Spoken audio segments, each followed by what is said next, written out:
Welcome back to A1GP Indonesia, the Sentul International Circuit, the venue for the 5th round. Tony Jardine with me in the studio. Tony, on a circuit like this, if you push too hard, how easy is it to make a mistake? Very easy. In fact, just 6 weeks ago, Moreno Soprapto, who's the brother of Ananda Mikkola, the Indonesian driver from the team, was having a big dice in the Asian F3 with the British driver James Wimso. They hit Moreno's car, barrel rolled and caught fire. It was a horrendous inferno. Winslow pulled him clear, dragged him clear of the car, and actually was awarded with a medal last Sunday night at the Autosport Awards. Easy to crash. OK, let's get you trackside. Let's hope for a safe and exciting race. Your commentary team for the sprint, John Watson and Ben Edwards.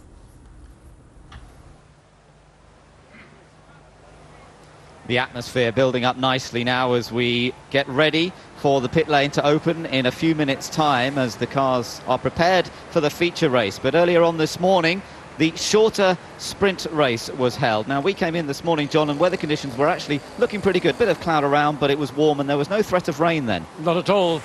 But things change very quickly here in this part of the world, Southeast Asia. We're virtually on the equator, and we have had these equatorial storms come through much later in the afternoon, but being sod's law, not only are we going to have rain, we may well find lightning and certainly large claps of thunder all around Sentul circuit at some point this afternoon. So, as we built up towards the sprint race earlier on today, it was looking pretty good for New Zealand, no doubt about that, because that has been an impressive qualifying performance by Johnny Reid. But the question was he going to be able to get the start right? New Zealand actually coming into this event without having led any laps in the series this year yet. Interestingly, the pole position for the sprint race, normally it's on the inside, going down into a right-hand corner, or as it would be. Here, it's on the outside. That's a change which I'm not clear about, but it means that Johnny Reid, starting from the left-hand side of the track, going down into turn one, clearly has an advantage in that he's on the clean side of the racetrack. He was going to have to watch out for Great Britain, who was due to line up in second place, and of course big rival Germany, who, as we saw, have had incidents with New Zealand in the earlier part of this season. That's how the top few cars were due to line up as we got all ready for a 15-lap sprint race. Let's see how it all went. The cars are on the grid. The grandstands have filled up. Tremendous amount of support here this weekend at Sentul as we prepare for the first race of the day, the sprint race. Salvador Duran for Mexico. He's starting from a competitive 4th place. Support for the French, but of course the majority of support for this man on the right, Ananda Mikkola, driving for Team Indonesia. This is how the grid lines up then. New Zealand and Great Britain on the front row together. Then it's Germany and Mexico. On row 3, the United States and Australia. Row 4 for France. They've got some work to do from there. South Africa alongside. Then it's Canada and the Netherlands on row number 5. Switzerland well down in 11th place with new boy China in 12th position. On the 7th row, Malaysia and the Czech Republic. On row 8, Italy and India. Good effort from Ahmed Ibrahim. Indonesia starts 17th, just ahead of new boy for Ireland, Richard Lyons. Brazil is only 19th. Lebanon starts in 20th place. And bringing up the rear is Team Pakistan. That's how the 21 cars then are due to start this sprint race. They're lining up side by side out of the final corner here at Sentul, and we're preparing for the start around this 2.4-mile track. It's the 5th event of the season, the 2nd season of A1GP, and it's New Zealand that will start from pole position. New Zealand get going in the Black Beauty down the inside. Here comes Mexico. Germany squeezing through the middle as well. It's going to be very tight as we get into the first corner. New Zealand turning ahead. Was there a touch between Germany and Great Britain? Mexico into second place, and also that's USA. USA has made a great start as well. Nico Hulkenberg got squeezed out. He was in position, but he got squeezed out coming into turn one. Now Johnny Reid a clear lead, 3-2 abreast. Robbie Carroll alongside USA. USA gets the corner. GB has to concede. Germany now behind Robbie Carroll. Watch for the pass coming up. Watch for, well, we hope we're going to see some power boost being used already in the early lap of this 15-lap sprint race. Great start by Philipp Giebler of the United States. He's got up into 3rd. Great Britain and Germany dicing here for position as they come up to turns 6 and 7. The first and slower of the chicanes. Italy going around the outside of Brazil. Side by side, still in the background, but New Zealand have got away, and that's what Johnny Reid wanted to do. And now Germany still attacking Great Britain. Yes, Robbie Carey did not get a good start. He lost the advantage of being in the front row of the grid. He's now got pressure on board with Germany. What Nico Hulkenberg has got to do if he wants to get a position is get right under the rear wing of Team GBR coming through this two-part turn 10, and then in turn 11 that leads onto the straight, further behind Switzerland and South Africa. South Africa, yep, Switzerland coming around. They're running in 9th and 10th places at the moment. Let's see if anyone gets the draft here. They might be using their power boost buttons to give them an extra 30 horsepower. Across the line they go. New Zealand lead for the first time across the line officially this season. They've led in the past, but it's the first time this season that they've led. Still Germany applying the pressure to Great Britain. And Germany clearly capable of running quicker at this point than Team GBR as Robbie Kerr looking in the mirrors. What's down the inside? It is too risky at that distance behind GBR to make a punt down the inside. The track offline is slippery down to turn 3. New Zealand lead, Mexico in a fine second place. Great start from Salvador Duran and a great start for Phil Gieber of USA. It was Great Britain who started second, who dropped down to 4th place, and Germany who started 3rd, who dropped down to 5th. These two are battling for it. Behind them, Australia. And look at this, Canada versus South Africa. Yeah, that was a very blatant block from Sean McIntosh and Ellen van der Merwe. He moved right across the front of the car, almost had South Africa on the grass. So Sean McIntosh needs not to be seen to be doing more of that. France is running in 7th place at the moment, just ahead of that battle between Canada and South Africa. Switzerland in 10th, Malaysia 11th, then it's the Netherlands, Italy, Brazil, China, and then Indonesia. So watch again this battle for 4th place, GBR and 4th, Germany in 5th. On board with Germany, young Nico Hulkenberg, the driver who's really been the star, all the find of the season, but he's not able to take advantage of his exit speed. Team GBR have got good exit speed. They can maintain that advantage all the way down. You're seeing GBR using power boost, but that's now down to turn 1.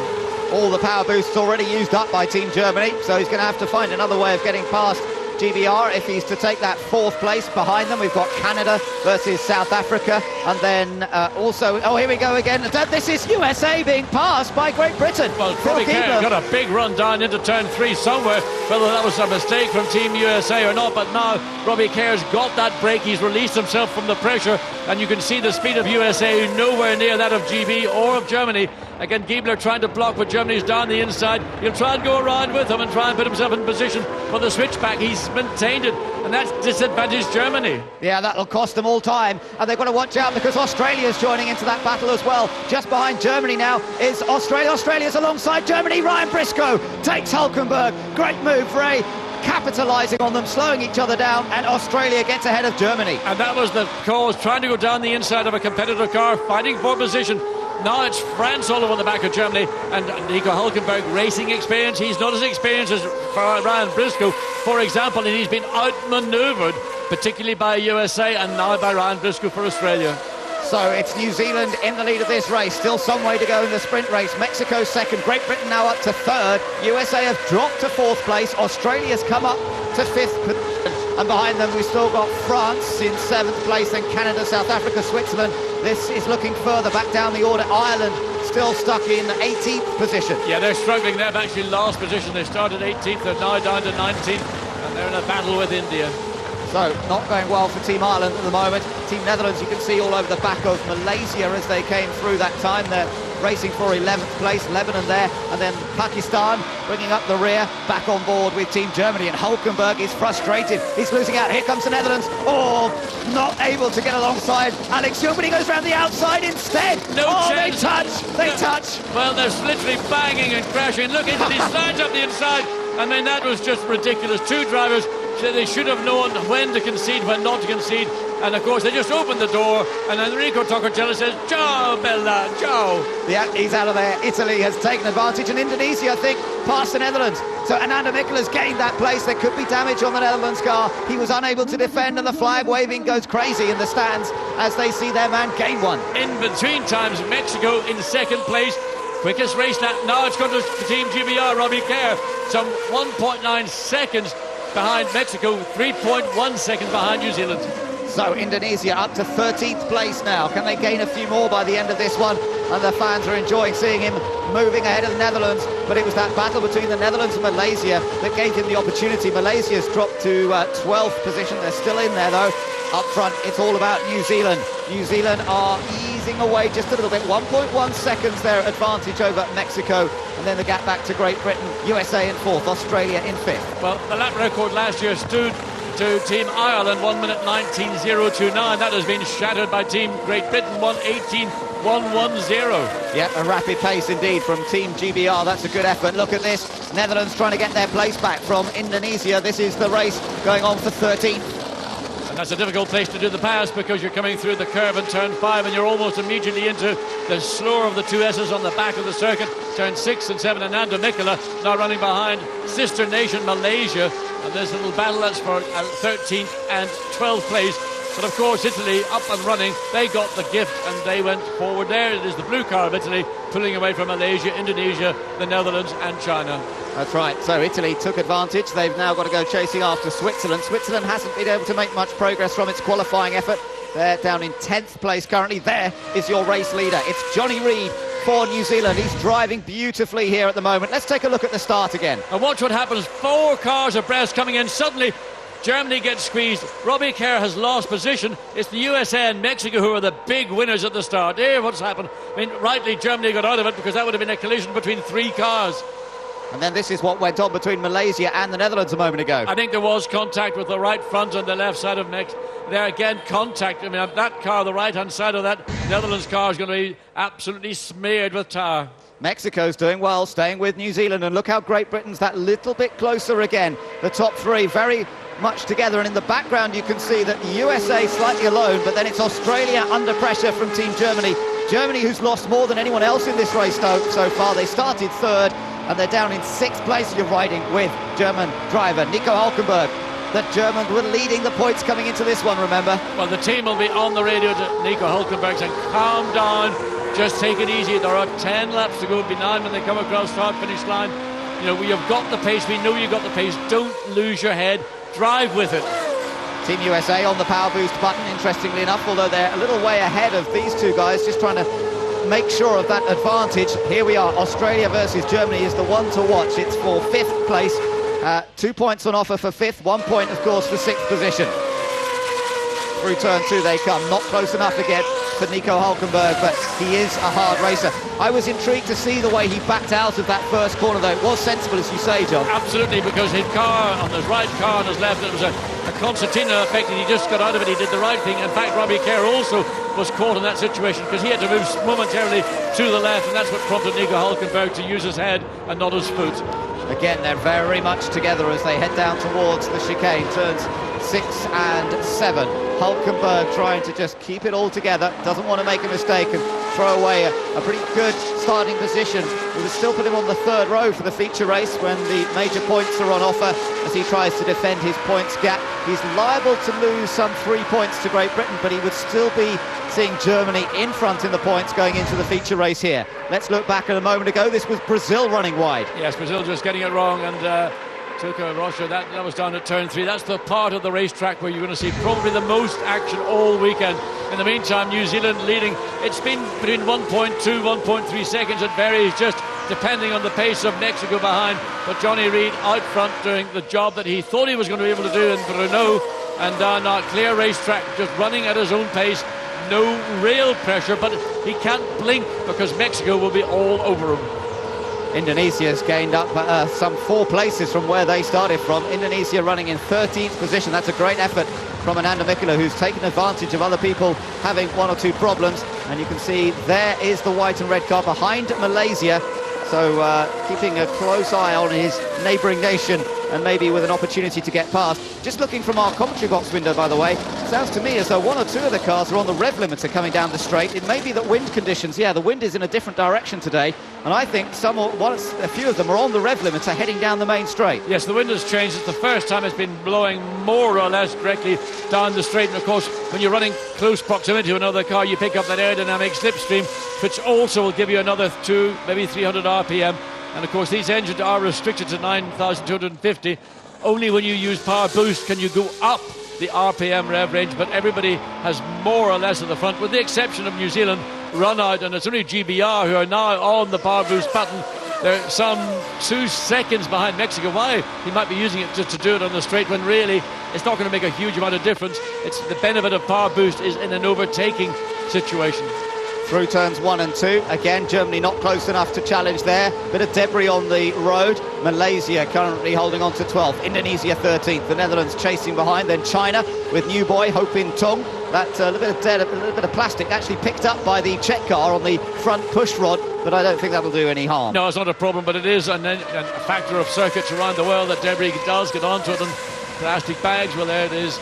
But Brazil under pressure from the Czech Republic. Can he do something down into turn 3? No way at this particular point. Reminder that it's Jaroslav Yanis driving for the Czech Republic here this weekend. Very fast on the Friday. Lost a bit of pace in qualifying, and at the moment he's in 17th position, putting Brazil under pressure. He can't get much closer without challenging. He goes to the try and take the inside line. Sure, he's going to try and outbrake, but he doesn't quite do it. They're side by side. But Brazil ran deep, ran wide. Ireland right behind Richard Lyons in the Team Ireland entry is running quicker than these two cars. Essentially, they're holding one another up.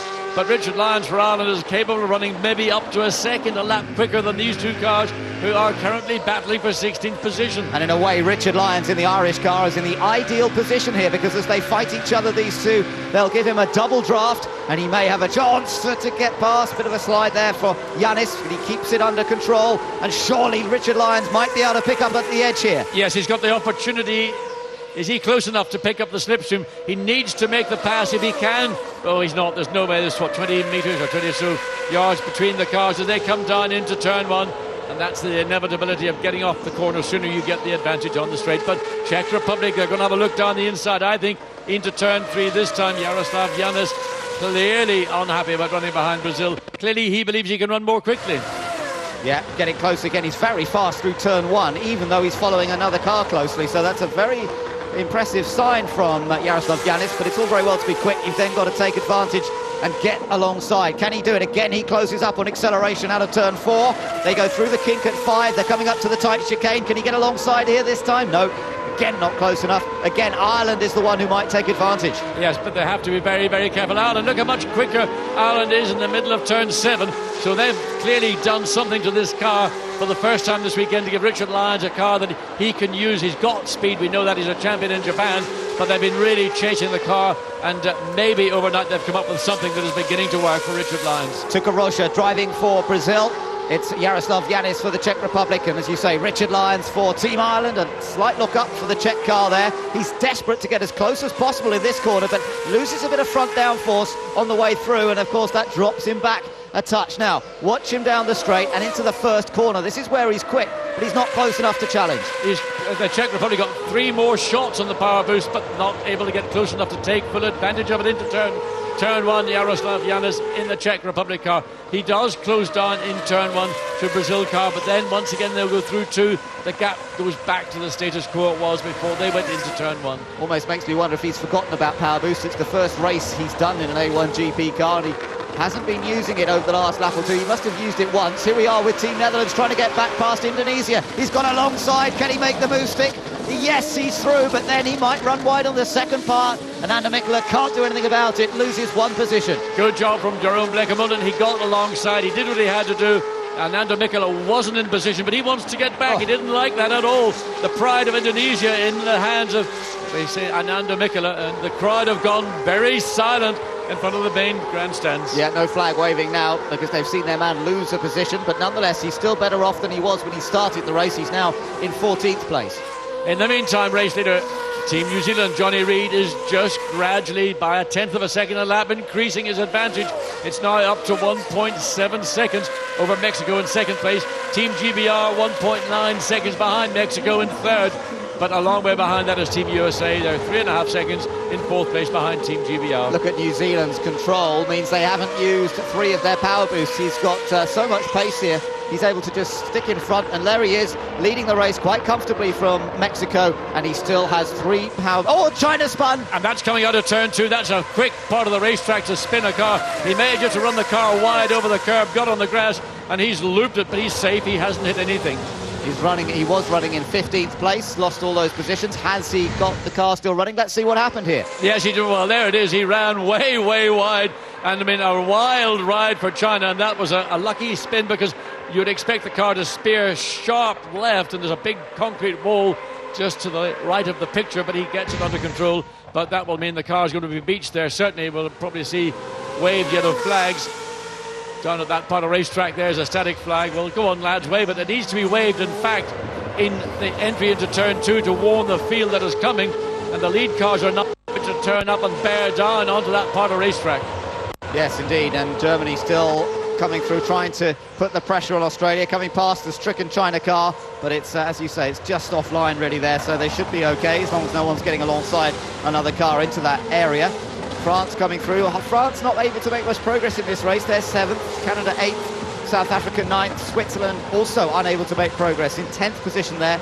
Italy has made progress. They started 15th, they're up to 11th. Then in 12th place it's Malaysia. Netherlands now in 13th place, ahead of Indonesia 14th. And then behind them it's the Netherlands, etc.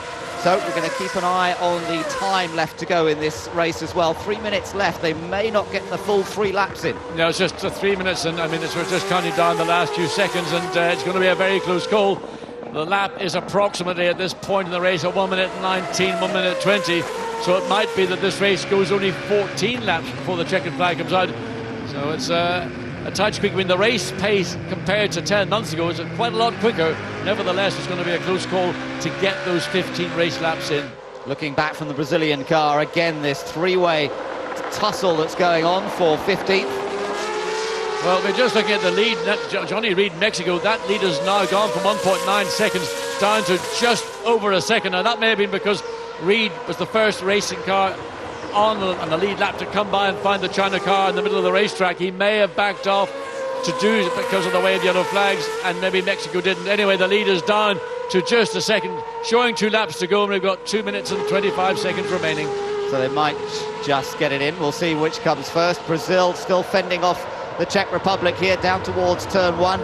Surely not going to take a big gamble at this point. It would be a mistake perhaps to take a big risk and end up at the very back of the field. So there is the gap. It has closed down. It's visual. It's not just on the timing and scoring. Johnny Reid is being challenged by Team Mexico. The last lap was to the advantage of Mexico. They picked up about 0.4, 0.5 of a second.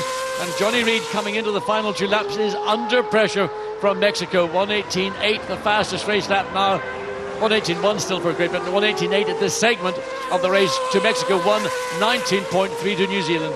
So coming across the line, this will be to go on to their final lap, and Salvador Duran keeps the pressure on, but he's nowhere near close enough, and New Zealand on the power boost, making full advantage of that, heading for their first ever victory in A1GP.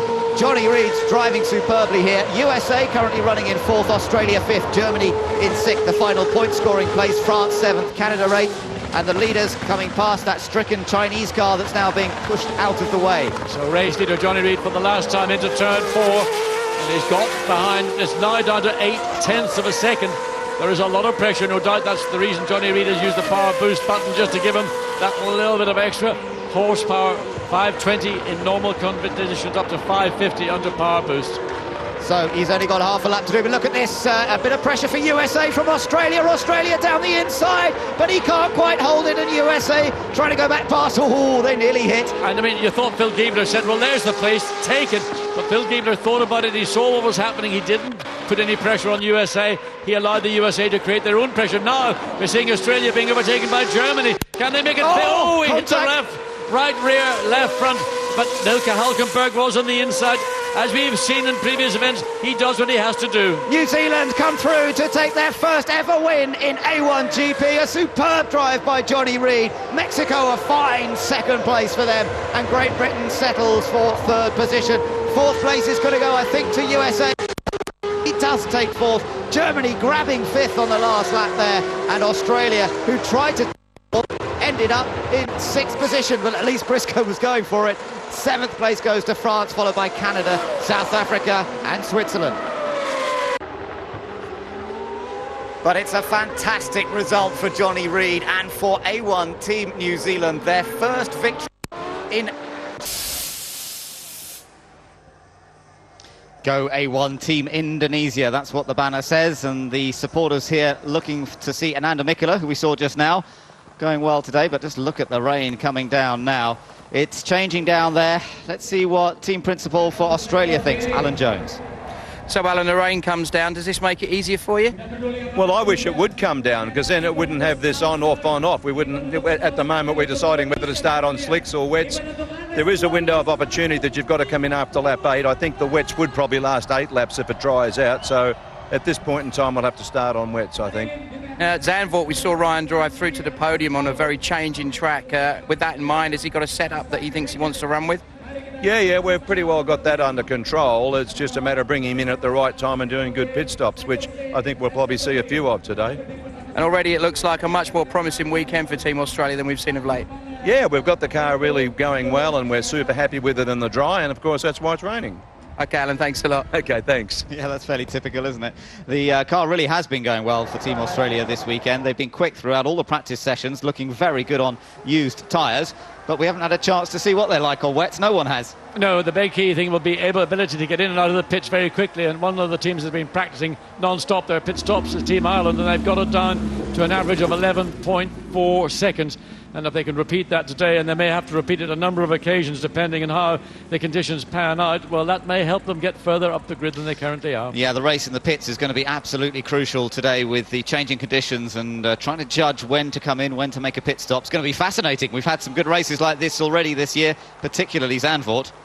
Yes, the difficulty here now is that the rain falling as it is very heavy indeed. We thought that conditions in Malaysia, not dissimilar to this, would see a racetrack drive very much more quickly. That wasn't the case in Malaysia, and I'm just wondering, is it going to be the case here today? Well, as we saw earlier on today, New Zealand took their first ever win in A1GP. They'll be starting on pole position here for the feature race. But in a few weeks' time, we'll all be going to New Zealand. Gentlemen, for the pride of your nation, start your engines.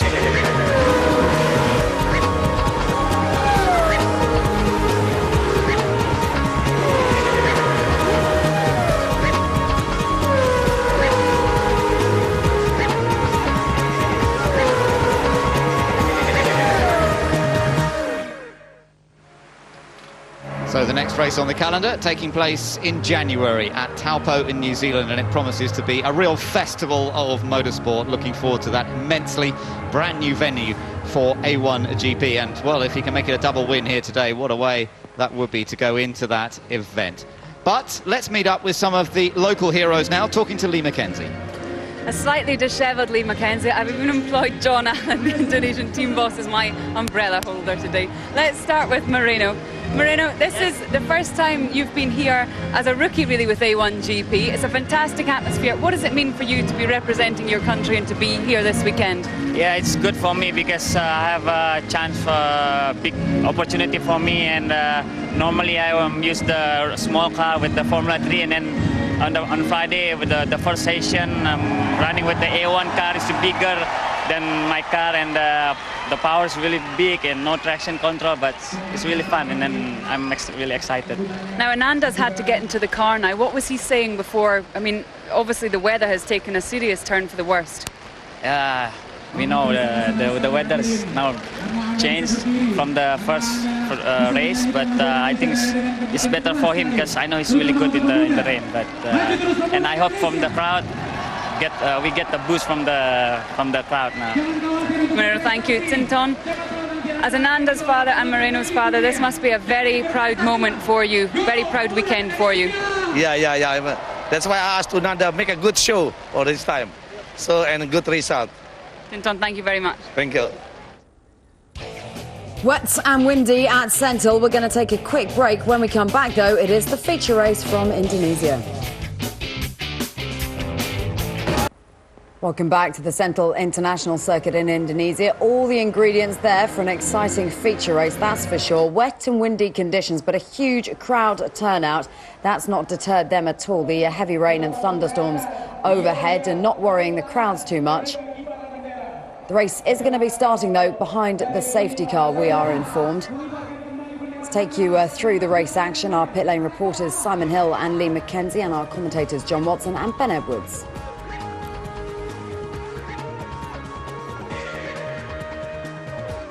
Mexico has shown great pace here at Sentul, not just this year, but last season as well. Great Britain and USA on the second road. Germany very fast in the wet in Malaysia. He starts 5th ahead of Australia. Then behind them we've got France, all the experience of Nicolas Lapierre. Sean McIntosh, former winner here, next to him. Then South Africa and Switzerland. Row 6, Italy and Malaysia. Alex Young could go well in these conditions. So could Jeroen Bleekemolen, starting 13th for the Netherlands. Mikola alongside him. Then we've got Brazil and the Czech Republic. Ireland in 17th place. India 18th. Then Lebanon 19th. Pakistan starts 20th. And at the back, courtesy of a spin and damaged suspension, which got broken when he was bouncing across the grass, Ho Pin Tung for China. His second race in A1GP about to come up here, and the longest race, of course. I should think that he's contested. He's come out of Formula 3, but we'll have to wait and see how he gets on in this one. So the car's now ready to go. The grid is virtually cleared. We've just got those last couple of mechanics for each car, and then we'll be seeing them out. And I look forward to seeing this lap behind the safety car. It'll be more than one lap.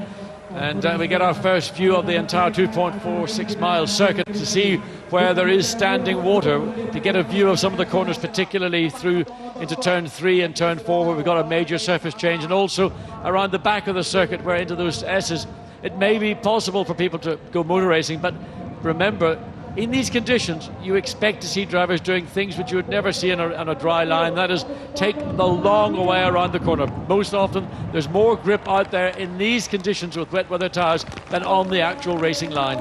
Look at the rain coming down. You can see it beginning to bounce off the tarmac now. Gives you an idea that it's coming down that little bit harder.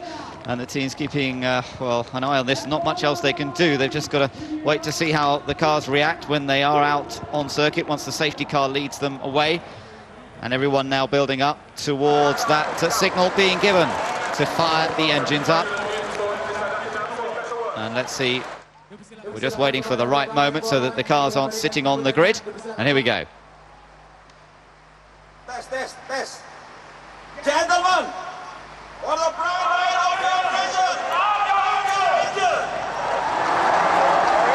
And the engines fire up and we're all set to go here. 21 nations to do battle in the latest round of A1GP World Cup of Motorsport. And there's the view from the back of the pole sitter.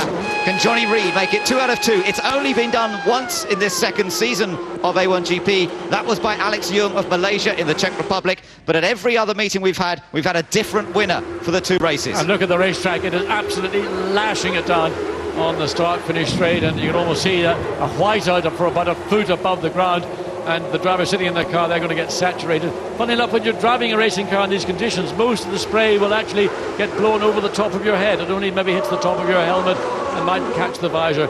So in the meantime, the safety car will begin. Another big bolt of lightning just behind the main grandstands flashes and illuminates in those in the shade. But the thousands of fans absolutely ecstatic to see the start of this 50 lap or 70-minute feature race. For sure, it is not going to go 50 laps if these conditions remain.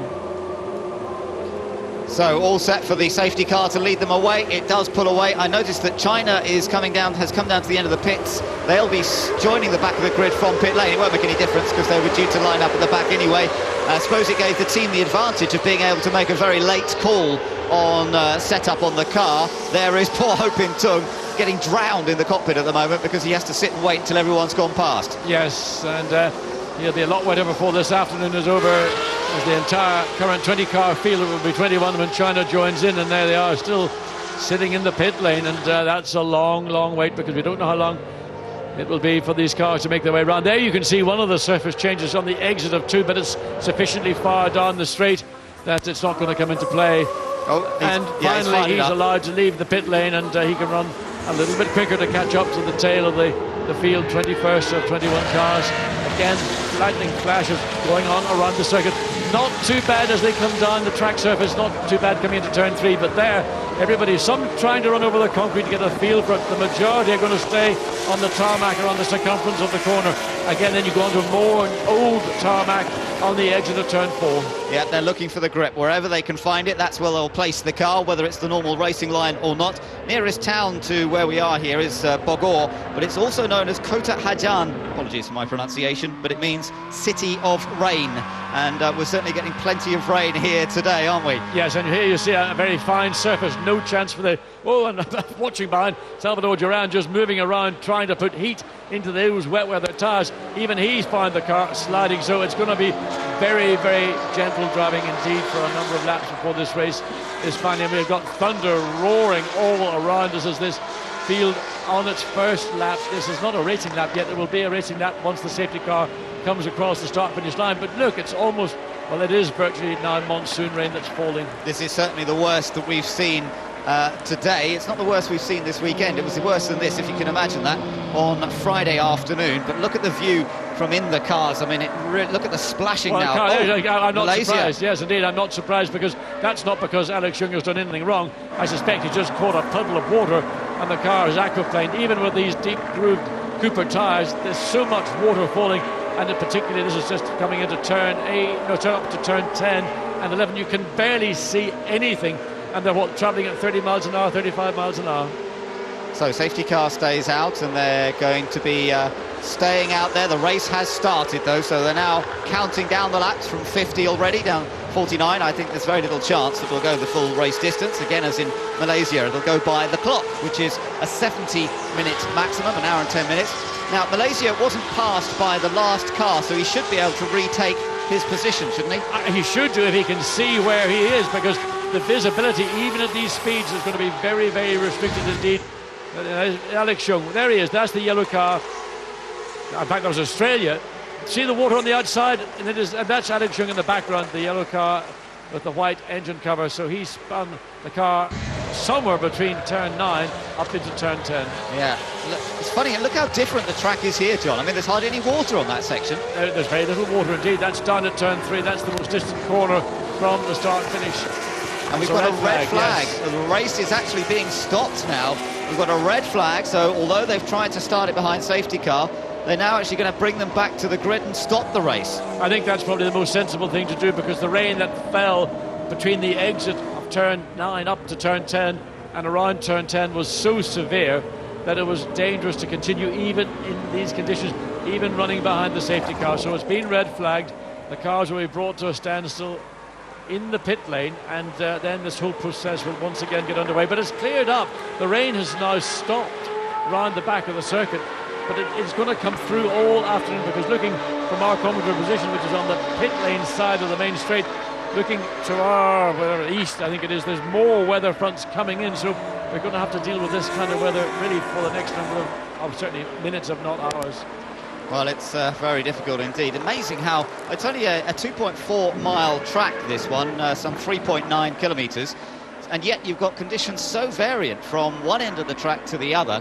And it just shows how local rain showers can be, but obviously in those particular parts where they are now, it's very, very difficult. So that the Pierre Delettre, the race director, has called it as a red flag. He's done it before they've completed 2 laps, and I wonder if he's done that very much with the thought that he wants a complete restart rather than making it a sort of aggregate race. Well, I mean, just look at the conditions. This is on Main Street, and I mean, virtually it's a whiteout. It is almost impossible, even at 20 miles an hour now, if you catch a puddle that's deeper than the depth of tread on your tyre, well, you'll find that being pulled in. As Germany and Mexico become side by side, and they're going to stop on the grid. The rain is now falling harder than at any point in the last 10 minutes. So the drivers will want to vacate their cars as quick as possible. Hopefully the team will have umbrellas to cover the cockpits, because the worst thing a racing driver can do is get into a wet car. They're soaking out already, and if any driver has got a dry suit instead of dry underwear, the smart thing to do is go and put that on. It's so horrible to stand around wet overalls, wet backside. It's just as you know when you're fishing, John. New Zealand in position on the grid. We've got everybody else lined up in, not quite in position, they'll have to move them around a little bit. But the rain actually, although it had eased on this main straight a few moments ago, is now coming down just as heavily again. So it really is coming in waves along this section of circuit. But also the difference, the wind direction has changed through 180 degrees. It's now blowing directly up the main straight. Previously it was blowing directly down the main straight. So these little weather patterns that are coming in. They're very localized, but they're certainly very, very powerful. Yeah, that's amazing. The wind's completely changed, 180 degrees in the last 10 minutes.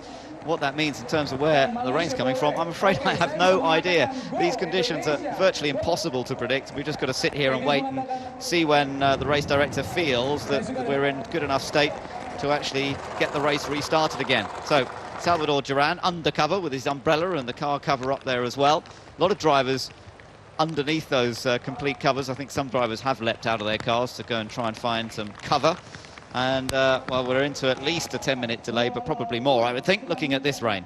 Well, it's going to take at least 10 minutes for this rain, I think, to get through and away from the circuit. And once it starts to rain, once it settles over the circuit, it does take a few moments or more to clear it. New Zealand clearly got the car cover on and keeping that car as dry as possible. And I mean, the idea of jumping out of a car, and if you've got dry overalls, go and get into them. It's a small thing, but it makes you feel so much better.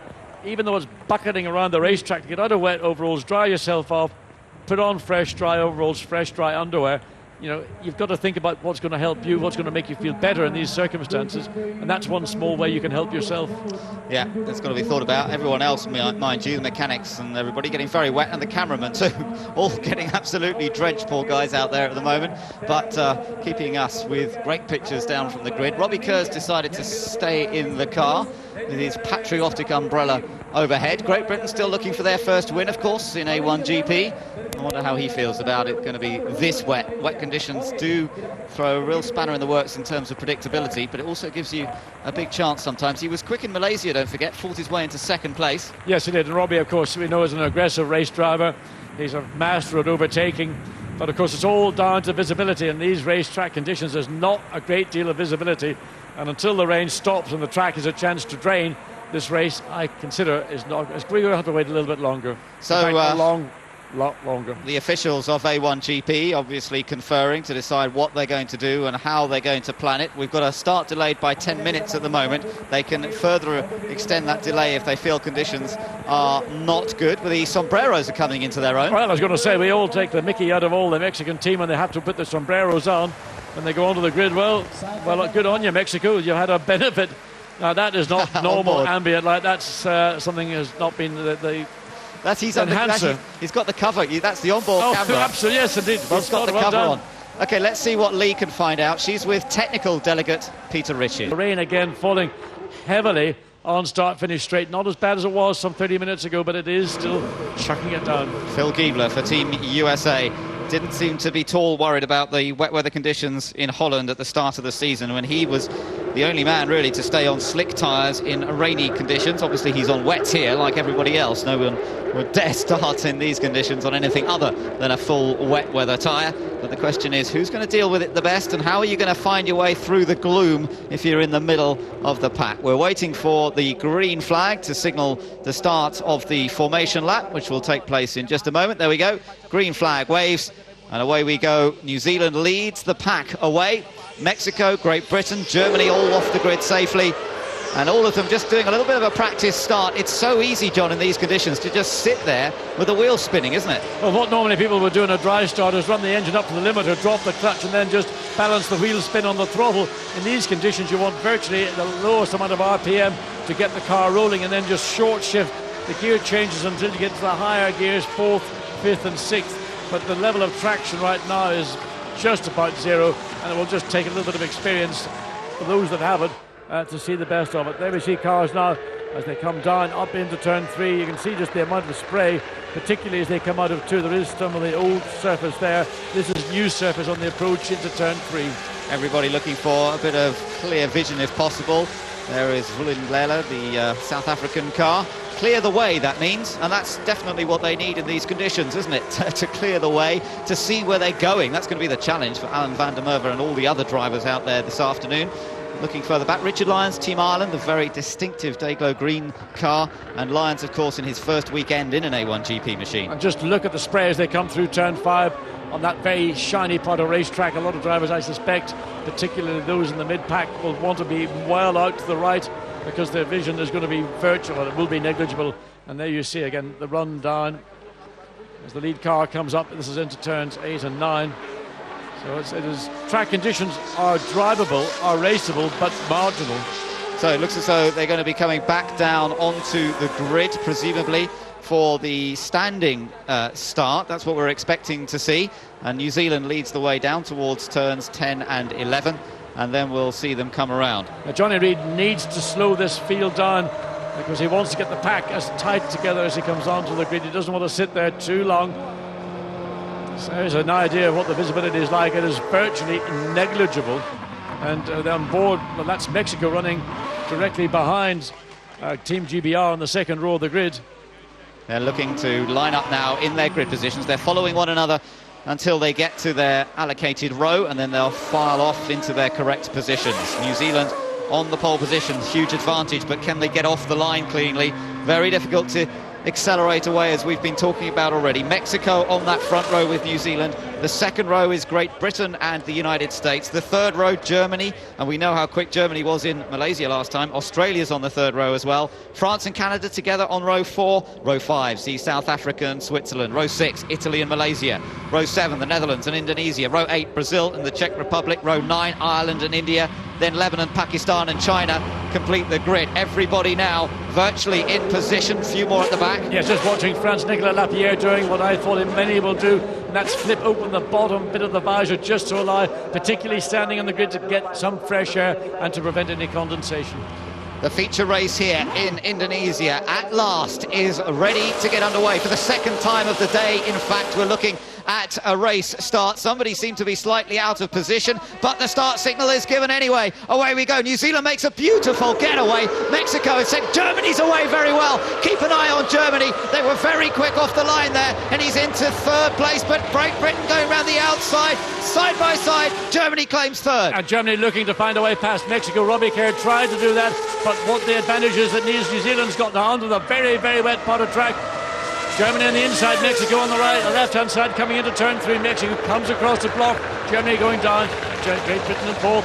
And look at Alan van der Merwe for South Africa. He's got past Team France, big twitch, but he saved it beautifully. Ryan Briscoe of Australia not away very well, so he's lost a few places there. And USA have also lost places as Germany on the attack again. It's Nico Hulkenberg going for second place if he can squeeze past Mexico. He can, he's got it, he went down the inside.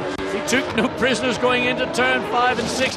But once the rest of the field, we've got Canada, Malaysia side by side into turn 6. Netherlands running behind. That's right, but Germany now. But a second look at Great Britain. Great Britain trying to take third place from Mexico. Salvador Duran wants to fight his way, but he can't do it. Robbie Kerr is in third. Duran struggled to get traction coming out of turn 7, and that allowed Robbie Kerr to get the run on him. Now he's under pressure from Team South Africa, Alan van der Merwe. Salvador Duran really struggling in these conditions. Whatever they've changed on the car is not making him very quick. And now it's South Africa who wants to find a way past the Mexican car. New Zealand lead, and there was a beautiful getaway by Johnny Reid. Wind runs wide. Salvador Duran on the grass, pulls the car back. But where is he? We can't even see the car on the spray. New Zealand come across the line leading from Germany. Great Britain, look at this. South Africa almost alongside coming down to the turn 1. He's on the outside of the corner. We can't see it, now we can, and they emerge through the gloom still with Mexico in 4th place, South Africa is 5th, and then France in 6th place behind them. Malaysia's up to 7th. And Alan van der Merwe got a slide on as he came through turn 2. We can't see anything. What can the driver see? Yeah, then in the meantime, Germany now closing down onto the tail of Team New Zealand. These two rivals, the two sister teams. Let's see us again. South Africa very close into the back. Yes, Duran's wide. Easy. He took the run over the concrete. He found the bite. Whatever the setup on the car Mexico is, it is not a setup that's appropriate for these wet conditions. South Africa up into 4th position. This is a great start, although Mexico's not given up the battle. Salvador Duran can't quite squeeze alongside. Malaysia, by the way, up to 7th place. So Alex Young had a great first lap. Look at Germany slithering and sliding. Well, that's the part of racetrack which leads into turn 8 and 9. It's just like a polished surface, and you've got to be gentle putting the power on. Johnny Reid can do that because he's got total visibility. Those behind are struggling. So further back, USA in 8th place, Italy in 9th, then it's Canada and Australia, but the lead battle is between New Zealand and Germany. Germany so fast in these wet conditions, and he's got a great exit again. This could be the battle for the lead then. New Zealand going to the inside. Where's Germany going to go? Does he go tight to the pit wall? Is he going to make the move into the first corner? Well, if he does, it's going to be from a long, long way behind, but he gets up and not quite alongside. He has to be careful. These are two nations that are run out of one camp. but Johnny Reid catches the curb on the outside of turn 1.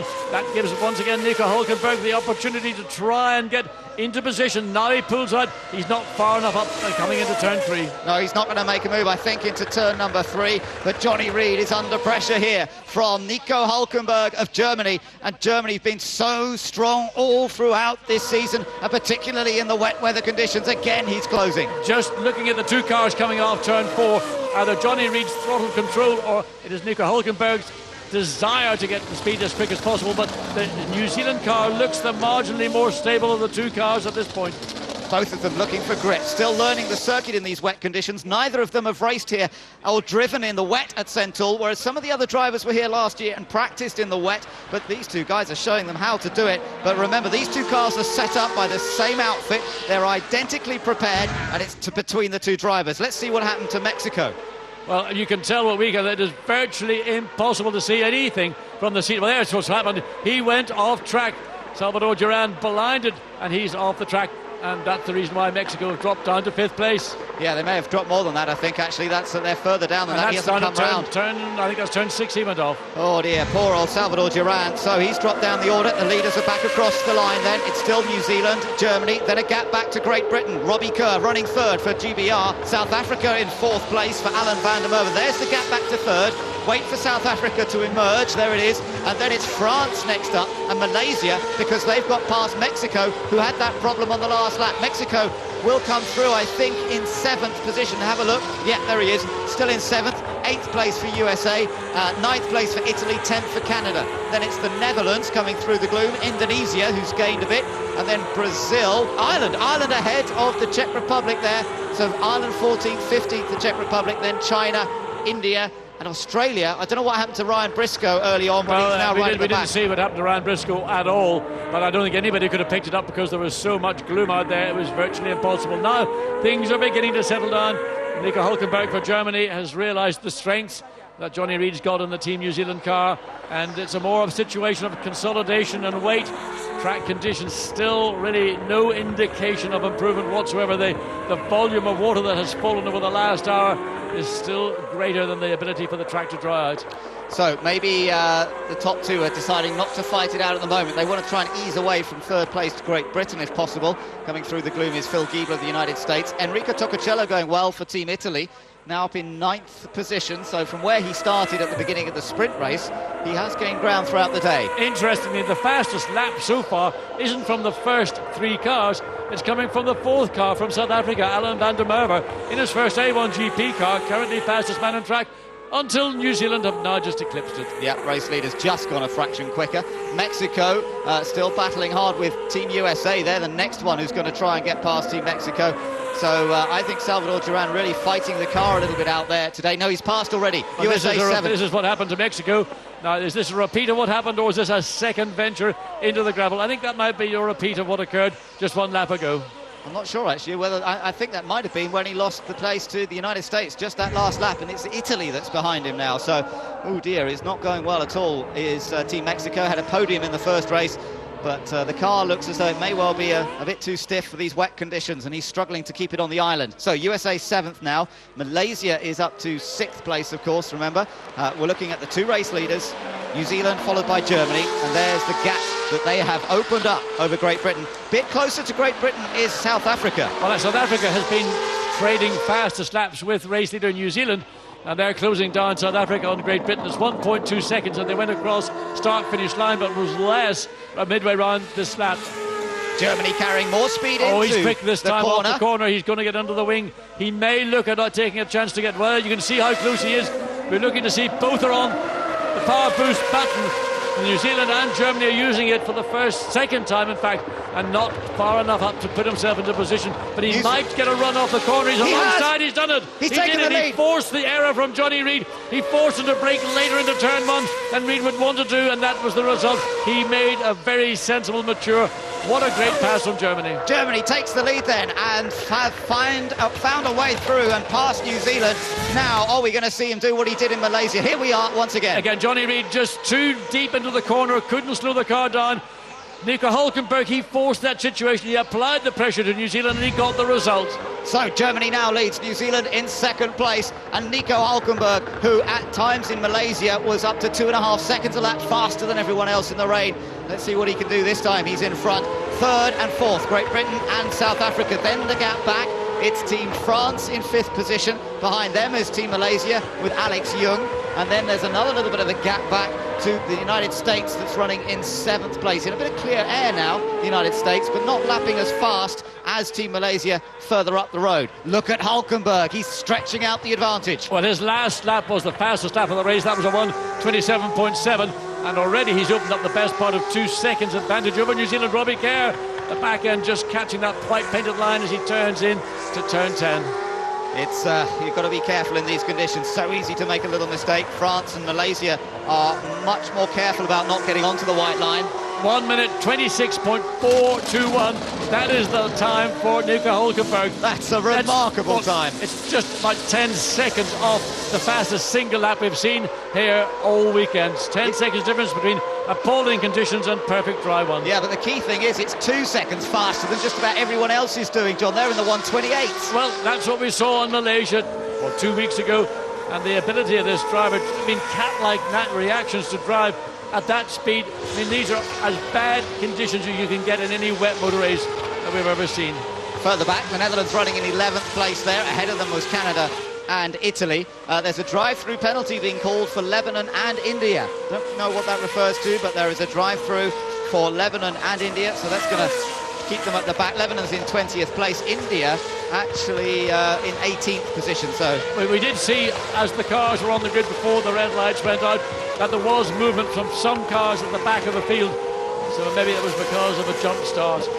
Indonesia themselves, they're running in 12th place at the moment, and Ananda Mikkola trying to make the most of his circuit knowledge here, but hasn't managed to gain much in the last few laps. The next car up the road is the Netherlands. Well, we see 44 laps to go, but we are now under the hour. We're under 59 minutes and 30 seconds.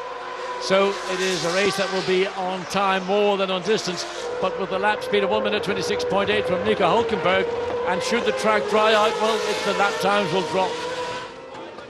Look at Germany. Look at the way he throws that car on. There's the gap. It's up to, well, it's 5.5 seconds as he went across the start-finish line. It certainly looked to be that and maybe more. There's the distance. It's virtually 3/4 of the length of the straight.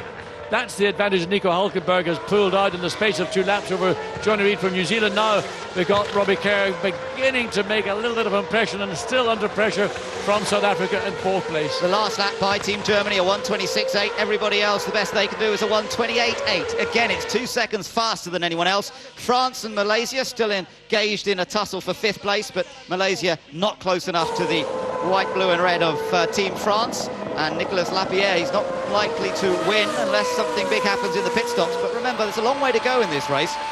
Well, that is the view from Malaysia, now really under the rear wing of France. Alex Young, a driver who struggled in the first part of the wet race in Malaysia because of, and he's got a damage. I think that front wing in his car is damaged. The right-hand element of the wing looks to me as if he may have had contact with another car. It may be, no, it doesn't. It looks down fine. The inside, John, he's through. Malaysia takes the place from Team France, and Alex Young moves up into 5th position. Just as an illusion, as the car came into sight, it looked as if it was damaged. It is not. Alex Young has got a fully fit race car. He's made up that 1 position, now into 5th place, and more points for Malaysia. A little bit wide through the first part of turn 10, but he's looking for the straight exit. Drive through, but it's irrelevant. Lebanon has a damaged car, surely. Well, it looks like the right, front, left, rear are the damage on the car. Whether that's a puncture or whether it looks to be more as if it's damaged suspension. 8 laps have been completed, so they're allowed to make their prescribed pit stop now. So obviously damage on the car, but the pit lane window has opened up. This is how Malaysia got past France. Yes, a good run up into the turns.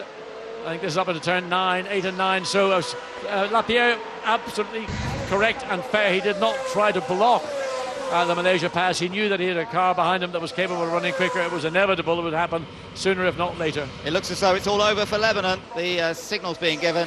Sorry, boys. Damaged rear suspension. The car came in. You could see the right front was up in the air. The left front was doing funny things as well. So there must have been contact some point with Malaysia or with Indonesia. I beg your pardon, with the Lebanon. So poor old Basil Shaban's out of the race, but this guy, Nico Hulkenberg, is once again streaking ahead by up to 2 seconds a lap, although Malaysia put in a pretty quick lap. only a second and a half off Germany on that last lap.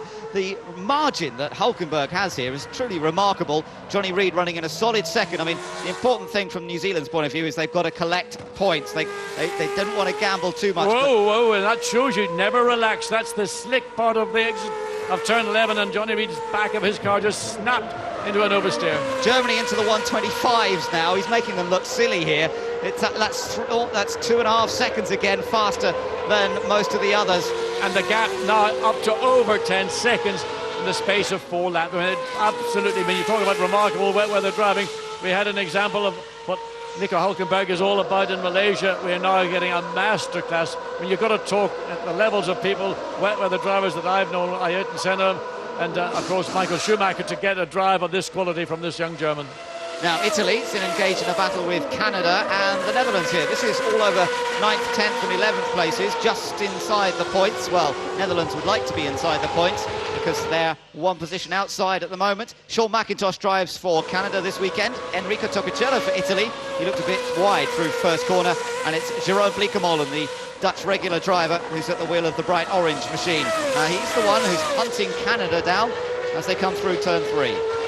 So we run into turn 3 there. We look at Brazil, they're into the pits now. They're making an early stop for wet weather tyres, which they've taken off, putting a new set on, and they're allowed to do that from lap 8 on. We're into lap 9, and they open the pit stop window at the earliest opportunity to give them a fresh set of wet weather tyres. Interesting to come in so early because they're obviously banking on it staying wet throughout the rest of this race. I guess that's pretty likely, but you just never know. I would think other teams might leave it to later in the pit stop window before they make their decision on when to make the pit stop. Well, there was no obvious reason to come at this point, but obviously the team feel that that's what they want to do. This battle again with Canada and the Netherlands for 10th place, running just behind Enrico Torricello for Italy. Yeah, he's just broken away a bit, but the Dutch car that bit closer to Canada, and Jeroen Bleekemolen is going for the move down the inside. He's done it, he's got it, a good move, a courageous move, well calculated.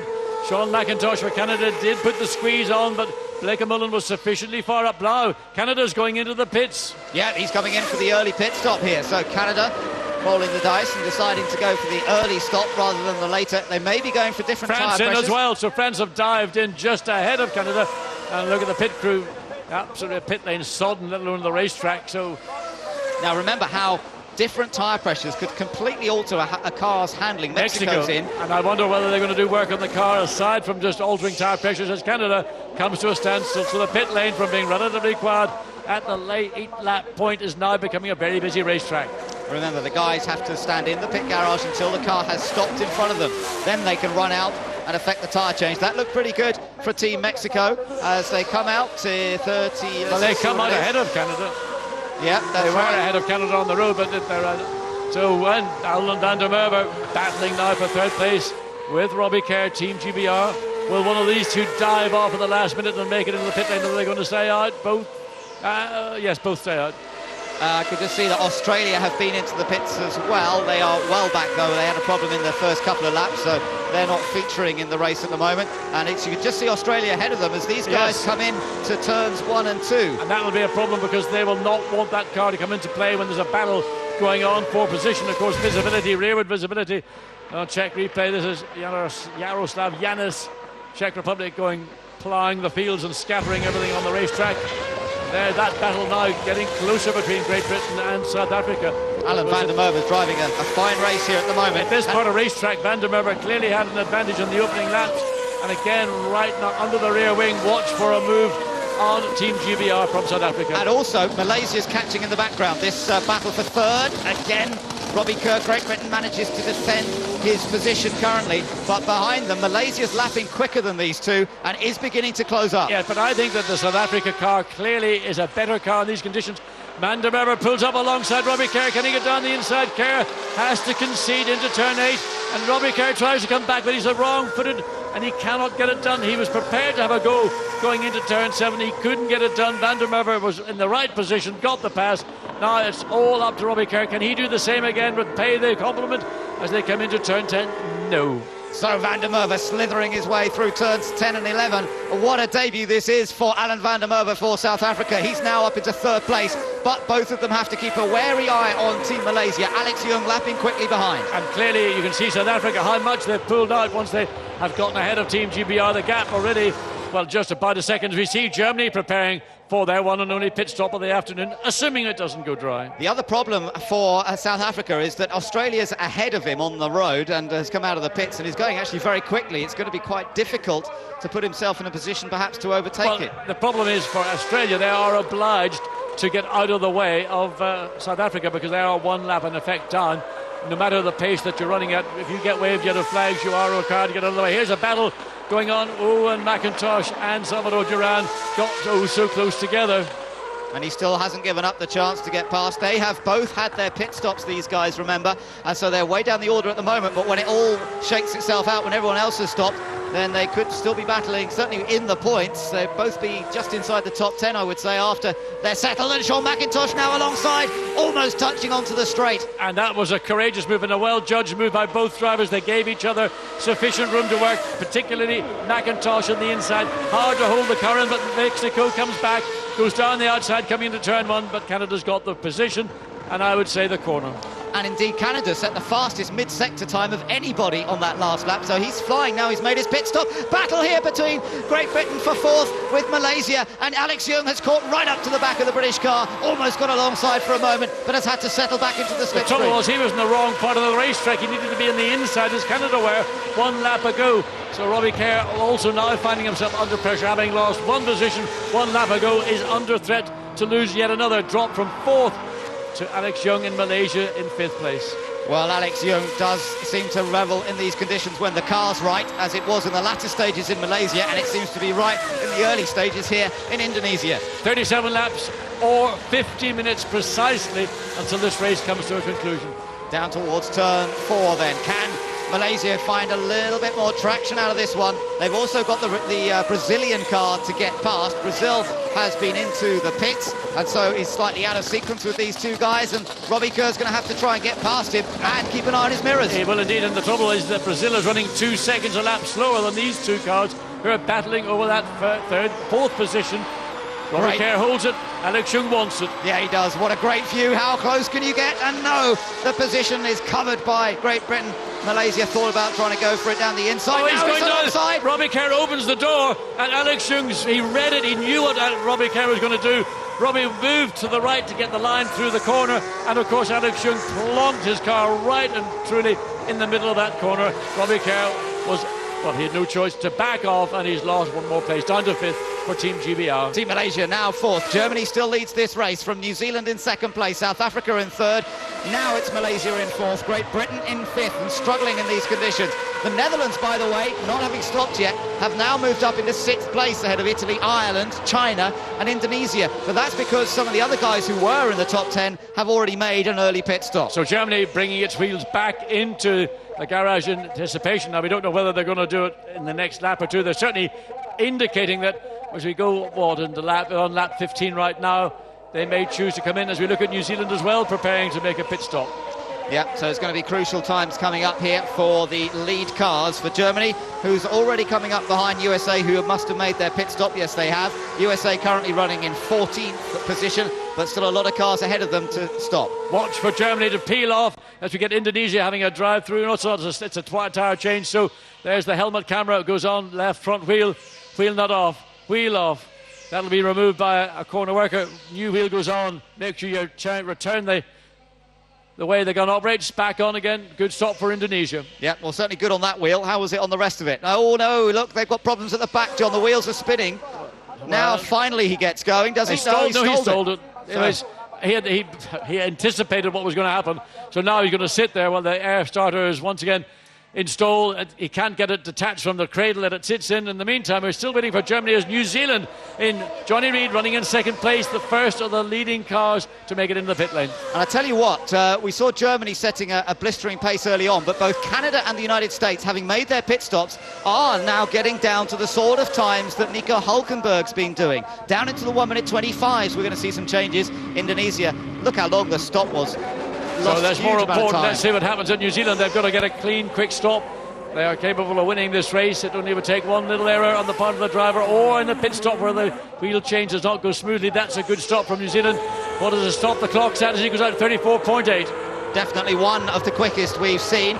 The Netherlands ahead of him has not yet stopped. Let's just see behind. Ireland, well, up there in 7th, but they haven't stopped yet. And China in 8th place. France in 9th, having made their stop, and others now, Switzerland, for example, coming in. Yes, and Italy in the pit lane as well. But this is where the whole complexion of this race can change, because the leading cars, having made pit stops, will be going back out into the field, most of which have made stops. Will there be those that are waiting later? And of course then the difficulty becomes getting past those cars. Italy in, but a new fastest lap by Canada. Sean McIntosh has just set a 1:25.5. That's faster than Germany has gone in this race so far. And suddenly the Canadian car is alive and moving up the order. 13th at the moment, but he's got other cars still to make their pit stops. Away goes Italy, away goes Switzerland. The Italian stop certainly not as quick as the one we saw a moment ago for New Zealand. Let's see how the Swiss stop looks. Well, for Canada, they're some 6.5 seconds behind the USA and lapping about a second a lap quicker. Switzerland, Neil Yarny gets back on the floor. You must stay to the left of that line. You see, that's the pit lane exit line until you get into turn 1. Came out just about with Great Britain there as he rejoins the track, but Great Britain yet to make their pit stop, of course. USA, Czech Republic, Germany's got himself in a bit of traffic here. Yes, this is an opportunity. They want to bring Nico Hulkenberg in. He's got a 36.5 second advantage over Malaysia as South Africa's in the pits.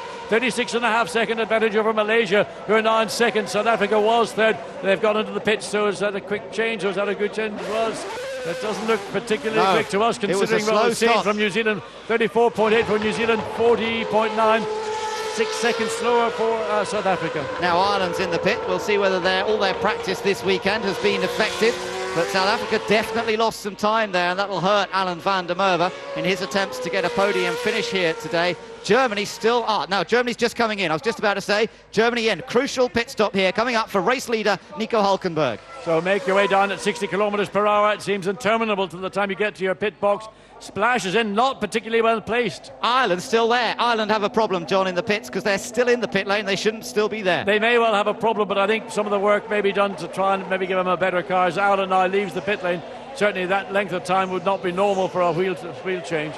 Bit slow on that left rear, but they get him away. It's not the fastest stop of the day. It should be enough, though, for him to comfortably retain his lead. Yes, it is about 3 seconds down on the sister team, New Zealand.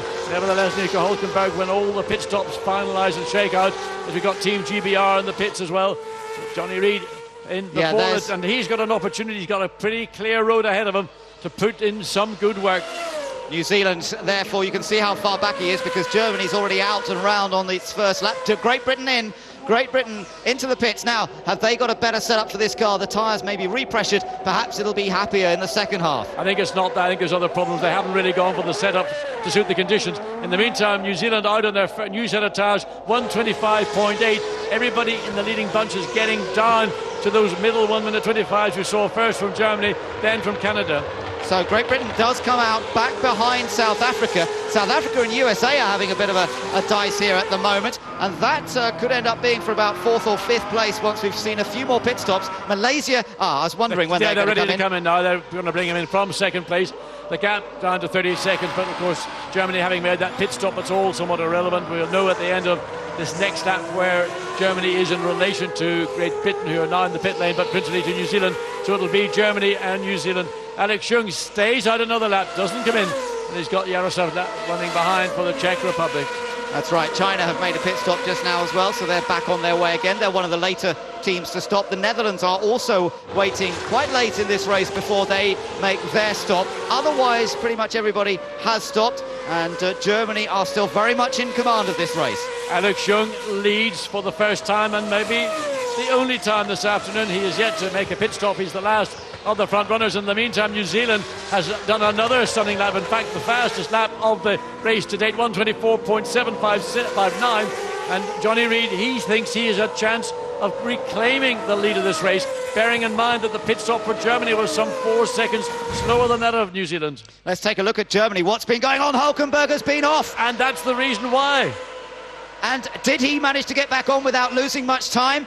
How will this affect things? Is he still ahead of New Zealand, or did he lose the place? I think he's still in front. I think, although Malaysia lead, we're waiting for them to stop. I think Germany is still ahead of New Zealand, but there's a scare for the team. And you can see the faces of the team support crew for Nico Hulkenberg, team management David Sears looking at the monitors as we once again go on board with Alex Young, still the leading car, yet to make his stop. Yeah, are we going to see him in this lap? Yanis is looking as quick as Alex Young. Out of the final corner, does he come in? This time, yes, he is. He's cutting across. Yanis was trying to get the toe off the back of the car for as long as possible, but he's already been into the pit lane, and the Czech Republic don't look as though they're going to be scoring that well. So we will wait to see when Germany comes around how much time Germany lost to New Zealand. He did a 1:32.9. He in effect lost the best part of 8 seconds. He just came round though. He's still ahead of New Zealand. We'll count the gap as Malaysia make this important stop. Let's see whether they get it safely back on its way. At 9.8 seconds is the gap between Germany and New Zealand, and that was an 8-second loss for Nico Hulkenberg when he went off down to turn 4. So where does this bring Malaysia out with regard to countries like France, USA and Great Britain? This is the key. That's France just heading into the first corner. And USA is coming through as well, but Malaysia may get out. USA coming down now. He's going to get the corner, so the USA will retain that position. But he's going to get out ahead of Great Britain. I think he'll stay ahead of Great Britain. USA, John, have done really well with their pit stop because they've managed to move Phil Giebler back up the order. He's now ahead. Oh, and here comes Kerr to claim his place back, yeah, because Malaysia not yet up to speed. Well, we'll see what happens because Malaysia was very emphatic in getting past Team GBR a number of laps ago, and Robbie Kerr, we think, has got a car which is not necessarily the ultimate wet weather car. Behind them, South Africa and Canada were having a big old tussle for 8th place there. Nothing to choose between those two cars as well. Australia's now up to 11th, so they've made good progress with an early pit stop. Team Germany still race leader. As you say, he lost a bit of his advantage, but he's still up there. And now that Malaysia's made the pit stop, he'll be the clear leader. Again, keep an eye on his lap times. Let's see how quickly he's going. 1:27.8, and I suspect that the team have been on the radio and telling him to calm down. You don't need to do the pace you're doing. You've got control of this race. But behind there, we see New Zealand coming out from under the spray, and that's of Indonesia. So he doesn't get it done. Indonesia still stays ahead of Johnny Reid going into turn 1. He was a second faster on that lap. Johnny Reid turning the tables. He's quicker than Germany at the moment. But the problem for Johnny Reid is that he's got a lap car ahead of him. That's Indonesia, so he's going to struggle to find a way past Fernando Nicola unless he gets waved blue flags. France now in 3rd place. USA is 5th because we're waiting for the Netherlands to come in, although they have just come in. USA will therefore move up to 4th, Great Britain 5th, and Malaysia 6th. And Malaysia dropping back from the tail of Team GBR as Canada, as Sean McIntosh running on a 1:28.2. Slick tyres on the Dutch car. Absolutely mad, in my opinion. Will he get out of the pits, let alone go anywhere else? Well, I tell you what, the conditions are still too wet, in my opinion, and I do not see how this racetrack can dry up. We saw Italy do something similar back at Malaysia 2 weekends ago. It took Enrico Toccocello the best part of 10 laps to even get to be capable of matching a wet weather time. And for Jeroen Bleekemolen, well, Holland, the land of dikes and water, I suppose you might say he's familiar with wet tracks. But it's a big ask of the Dutchman. And it looks as though Australia may well be going for the same gamble. This is fascinating stuff. And you can see how much people are moving offline at the moment to try and cool those tyres. Robbie Kerr just did a very quick lap. in. Yeah, Australia going. And other slicks going on. They are brand new slicks as well for Ryan Briscoe. So this is a real toss the dice and hope that it turns up the right way for both the Netherlands and for Australia. Now, what does New Zealand and Germany do? Do they call their guys in? The gap has come down on that last lap. New Zealand 6.8 seconds behind Germany. It's all irrelevant. What you have to watch for are the lap times of Australia and of the Netherlands. Once they get within about 3 seconds of a wet weather time, then you've got to come in, and that's the latest you can afford to do. So it is up now to the team manager in conjunction with the driver to work out, can you handle slicks at this stage? The back of the circuit is clearly beginning to dry. You can see the beginning of a dry line coming up into turn 6. Nico Hulkenberg, remember, on wet weather tyres. How long will it take before the switchover occurs? Well, Germany's last lap was a 1:27. New Zealand's a 1:25. France is a 1:26. Watch for the Netherlands, watch for Australia to see what they do on their first flying laps. 37.5 minutes remain in this race. That's a long way to go still. And what the Netherlands did there was to try and use their one and only pit stop That's what they're hoping for, at least, if it doesn't rain again, to go on to slicks early and just tell him to stay out there. But New Zealand is definitely going quicker now than Germany, so it's been a complete reversal in fortunes with the tyres that they've put on at the pit stop. Great Britain again now right up behind USA. It's a totally different car. Car's been transformed, and this set of tyres may well, for whatever reason, as you mentioned, tyre pressures, certainly something has transformed Team GBR's car, and the opposite has happened to Malaysia. They're falling away. 2 seconds faster New Zealand than Germany. Would you believe it? In the early part of the race, Germany was 2 seconds a lap quicker than New Zealand. Now it's completely the other way around. New Zealand's catching the race leader, the gap down to 4.7. And this car, Team GBR, is catching all of them, because the last lap for Team GB was at 1:24, just going across the line at 1:25. And of course that's the benefit of a brand new set of tyres. But the new mid-sector fastest time by the Netherlands. Netherlands. Wait, but Team Netherlands are under investigation. Oh, would you believe it? On our timing panels it says Team Netherlands under investigation. That might be for speeding in pit lane, it might be something like that. But he's just gone quickest in the mid-sector. The slick tyres are working already. So wait and see what the first full lap on a set of slicks is all about. So this will be an indication to everyone in the pit lane. They'll watch their monitors, and the Netherlands time is a 1:27.5. So you're going to have to make a second stop if you are one of those leading group of cars, because the pace that the Netherlands are running at now is within a second, maybe 2 seconds to the outside of what a wet weather tyre time's all about. Oh, spinning in the pit lane. Canada spinning in the pit lane. Would you believe it? And Malaysia getting out now. Malaysia have made an early stop. On slicks, that's why he spun. He hit a puddle. He aquaplaned under par. Remember, he's on the speed limit button. He shouldn't be doing more than 60 kilometres per hour. But clearly one wheel suddenly spun up, and that threw the car sideways. And luckily, no problem. But indications that maybe the racetrack's not dangerous, but the pit lane certainly is. There he is, spins the wheels up. Watch for the puddle, and suddenly there she snaps around as he puts a little bit of right-hand lock down. And luckily the guys at the Brazil garage, they're there, or South Africa in fact, to push him back to safety. And Sean McIntosh, well, did he ever get a wake-up call? Robbie Kerr, and look, Australia. So Australia on slicks, remember, Robbie Kerr still on wets, fighting with America, Team USA. Oh, this is great stuff. This is for fourth position now between USA and Great Britain with this rejuvenated car. Robbie Kerr is on the attack. We know how well he can race, and he'll bide his time until he can find the opportunity to get past Phil Keebler. The Australia car nowhere near as quick on its slicks as the Netherlands car, some 2 to 3 seconds a lap slower. Well, that is interesting, and all the teams will be keeping a close eye on the progress of those cars on slicks. Who is the next to stop? USA are ready. Well, they've got their tyres in those tyre blankets. We're looking also to see whether South Africa, they're going to make the same choices. South Africa currently running in a strong 6th place ahead of the Netherlands 7th. Of course, going quickly on their slicks, and then Italy 8th, Czech Republic are up to 9th now. Switzerland have gained as Ireland well. Back in, I suspect that's in for, well... slick tyres, presumably. Truthfully, the problems Ireland have had, I wouldn't even want to say it was for slick tyres. I think slick tyres are probably the last of their problems. 11th at the moment, John, though. They're putting slicks on, I think. But here's a bunch of cars. Brazil running ahead on track, but of course behind in position. And America trying to force its way through turn to 11. Did it, but Great Britain also had a good run off the corner. Indeed, and that's given Robbie Kerr every opportunity. Has he got any power boost left, Great Britain? No, he hasn't. He's used all his power boost. Defence from a USA down the inside. Robbie Kerr trying to go down the long way. Oh, he gets the gas. Sideways on the line. Robbie, you watch those white lines. You've been flirting with them all afternoon, and that could be just the last warning you're going to get. USA holds on to the position, but Robbie Kerr really flirted with disaster that time. Well saved, Robbie Kerr, but my goodness, it nearly went off, and he does it again into turn 3. Yeah, he's you determined. Cannot afford to take those risks. He's on the white line just about everywhere, and that's not good plan in these conditions at all. But he's so frustrated. Look how they're right with France. France running in 3rd place, and these guys are catching France.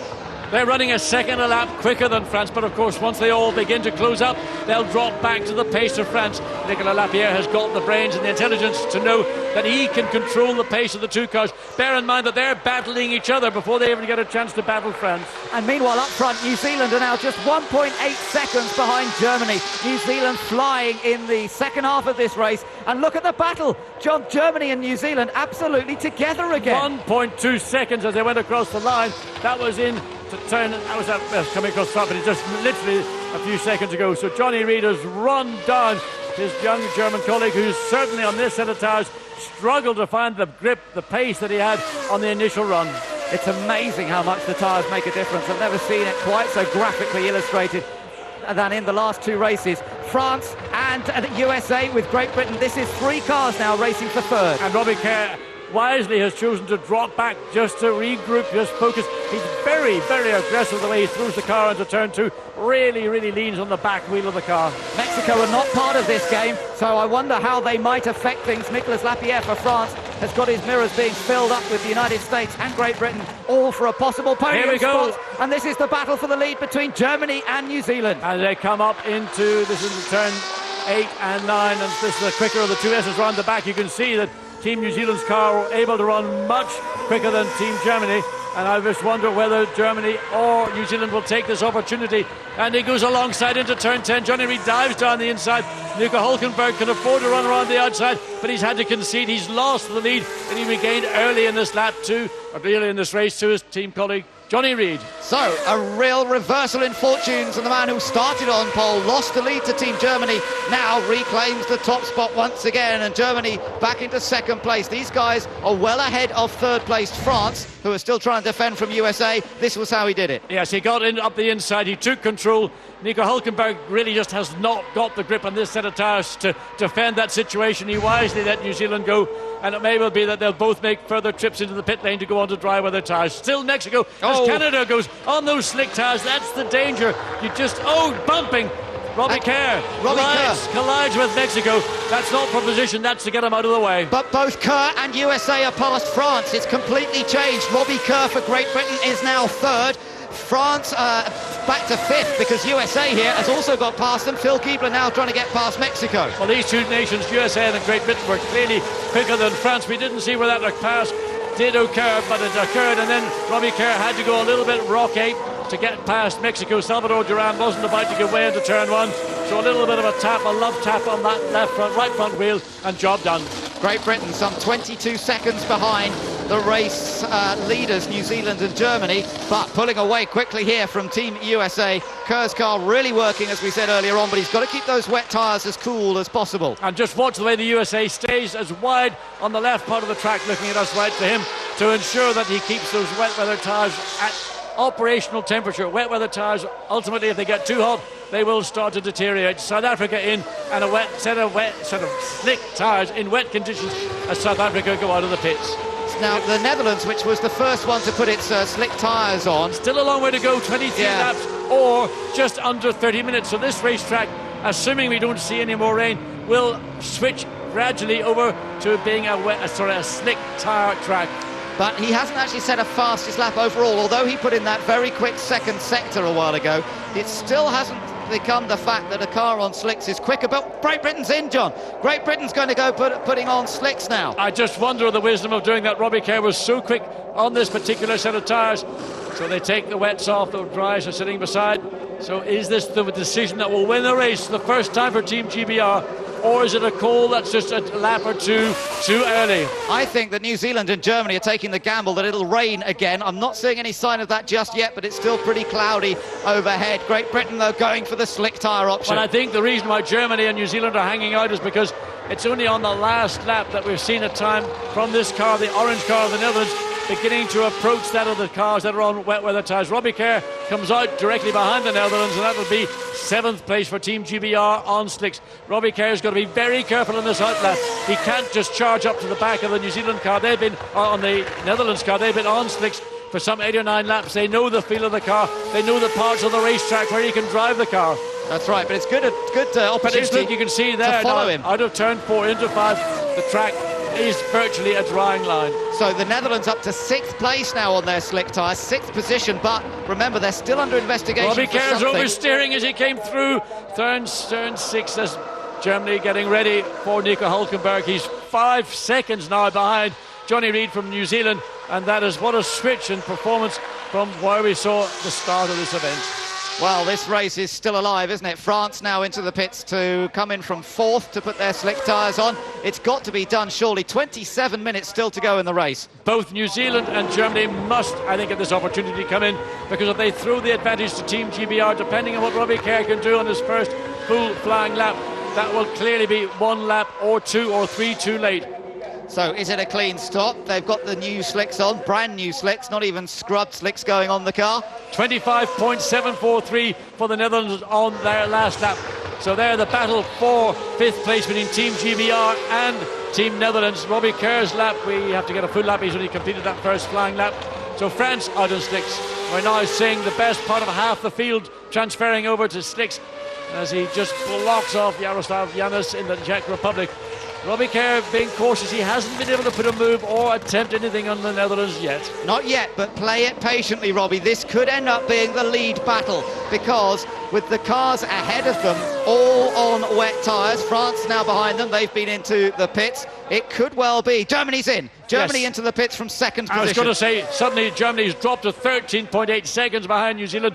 That's the reason why he was coming in the pit lane. So we need again another 3 laps for this whole situation to sort itself out as Germany gets the wheels off. And let's hope it's a clean stop for both New Zealand and Germany, that this race is actually won on the racetrack and not a matter of winning in the pit lane. So we have to keep an eye. Just look at the amount of water around in the pit lane, though. He's got to be careful. Is it a problem on the left rear? There is a problem on the left rear. Problem. He's lost the nut. He's lost the wheel nut. It's under the car. Yeah, he lost the wheel nut. Oh, this is all over for Germany. They will be lucky to recover from this, certainly in terms of getting on the winner's podium, because that was a long stop. The wheel nut dropped out of the gun. It rolled under the car. The guy on the left rear could not feel where that nut was. But he's out ahead of the Netherlands and Great Britain. That is crucial, that they got him out ahead of these 2 cars on the slick tyres. If the track continues to dry off, he still could be in good shape, and still it's frustration for Great Britain. Held up, he would feel behind the Netherlands. Well, I would say that it's a race for position on the track. He's holding him up, but that's a race where you can do nothing about it. Robbie Kerr again on the grass. Will somebody put on the radio to Robbie Kerr that the grass is not part of the racetrack? But he's alongside, and I think he's got the place now. Oh, he's brave, is that Robbie Kerr? But he does. He is taking risks. How many times? 4 times in the last 10 laps have we seen him put the left rear wheel onto the grass. You can get away with it. You get away with it.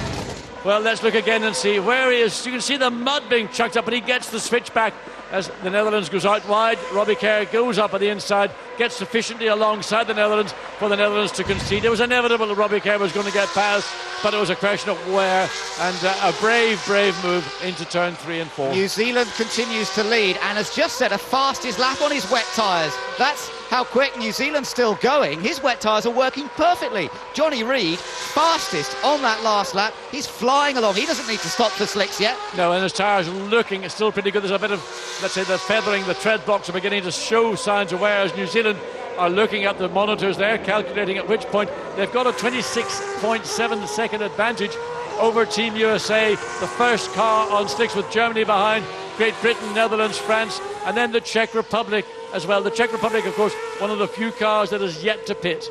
So he's got to keep those tyres as cool as possible, but he's still lapping fast at the moment. The tyres show no strain, really. He's got the Brazilian car way ahead at 125 last time around, but a new fastest lap for a car on slicks. At last, it's France who've just set the fastest lap. They're in 6th position currently, but Lapierre, the quickest car now out there. So looking at Team USA, so I suspect that the New Zealand team must, as the USA, again, a set of tyres, but the Team New Zealand, even though they're running in the 125s, the low 25s, even high 124s, have got to consider now a pit stop. Oh, this is a real topsy-turvy race, and currently New Zealand lead from the United States there in 2nd place. Germany then in 3rd, Great Britain 4th, 5th place for the Netherlands, but 6th place, this car, right behind the Netherlands, and the fastest car on circuit. Have they had the USA in for a stop for slicks? I don't believe they've been in once, but whether that was for slicks or whether it was for a set of wet tyres, we need to check. Yeah, no, they've only stopped for wet so far, so we're waiting to see USA come in and make a stop onto slicks if they decide to do that. But here we go, battle for 5th place coming up. And Nicolas Lapierre is going to take it as he runs down into turn 1. You can see the defence from the Netherlands. It goes one way now, it goes down, goes the long way around the outside. Has he got the momentum to take him past? He can go side by side in turn 1 as long as there's no contact. There isn't. Great pass by Nicolas Lapierre. Great stuff. Nicolas Lapierre takes France into 5th position. And that was a brave move around the outside at turn number 1. And now New Zealand's in. Now, can they get back out in front of Germany in particular? If they have a clean stop, he should do that easily, because remember, Germany had a slow stop. It did have a slow stop. The wheel nut fell out of the gun on the left rear, and that, of course, cost another 5 or 8 seconds. Spare nuts are carried by the gunman on any of those wheels, but he's got to pull it out of his pocket, put it into the gun, then get it all back onto the wheel. And that was vital seconds for Nico Hulkenberg and Team Germany. Team USA leads the race, but Team USA is now on wet tyres that have passed their best. Have they got a clean stop for New Zealand? Oh, magic stop for New Zealand, and this should retain the lead for Johnny Reid effectively, although USA are currently leading, and it depends how long they stay out there. But New Zealand will rejoin in second position, and we'll wait to see where Germany is. They're not even out of the last corner yet. No, and we've got now 18 laps to go, or 21 minutes, so it is not going to go 18 laps. At best, it might go 16. Germany's just crossed the line, some 54 seconds behind, so there's a big gap there. It's really now all about USA, and they can't possibly think they're going to stay on the wets throughout the rest of this race, can they? No, they can't do that, but the lap time of Germany now running in third place behind the USA is 1 minute 23.9, fastest lap 1:23.1 for Nicolas Lapierre, France. We still wait to see whether the Team USA is going to do the opposite to that they did. No, they're not. They're prepared for that team car to come into the pits. They realise that the tyre, you can see that the tyre's feathering, so USA are going to be forced to make a pit stop to concede the second place they've held for a number of laps. New Zealand back out on the slick tyres, and Johnny Reid's just put in the fastest mid-sector time. That's remarkable from Johnny Reid. Well, nice warm tyres, brand new tyres, you can do it. You've got the best grip from the tyre. As long as that part of racetrack is sufficiently dry, it'll be other parts of the racetrack. It'll just take them a little minute or two to adapt to. USA in from the lead of the race. Where will they be able to get back out again? That's the key question. New Zealand across the line, back into the lead of this race. And with a very healthy lead. You're looking at the clock ticking away now. Let's see where it stops. It's going to be a long time. It's going to be 15, 16 seconds. Nico Hulkenberg comes out of the final turn 11. In fact, it's going to be nearer to 18 seconds. The advantage New Zealand enjoys over Team Germany. 19 seconds indeed, and USA back on their way. Where will USA rejoin? Behind Germany, behind Great Britain, behind France, but ahead of the Netherlands. So that will put them in fifth position. But remember how stunning this man was in the Netherlands, in track conditions, probably marginally worse now than we're seeing. And again, challenge from France coming to Team GBR. Robbie Kerr under big threat from France, goes 3 wide, going into turn 3. These two raced against each other here at Sentul last year, and Lapierre was able to find a way past Kerr, and now he wants to do the same. They're racing here for fourth position, or there will be third position now that USA have made their stop. So this is for the final podium spot, and France wants it from Great Britain. Not going to go there, though. No, you've got to be patient. France clearly is quicker of the two cars at this point. You see how much Kirby could use in the inside. That shows you the level of confidence that Nicolas Lapierre has got in his car and the levels of grip he's got on this racetrack. Making the way up now to turn 8 and then into 9. So, for the moment, Great Britain defends. Robbie Kerr, be careful. You ran wide. You offered an opportunity for Nicolas Lapierre to get a run at you.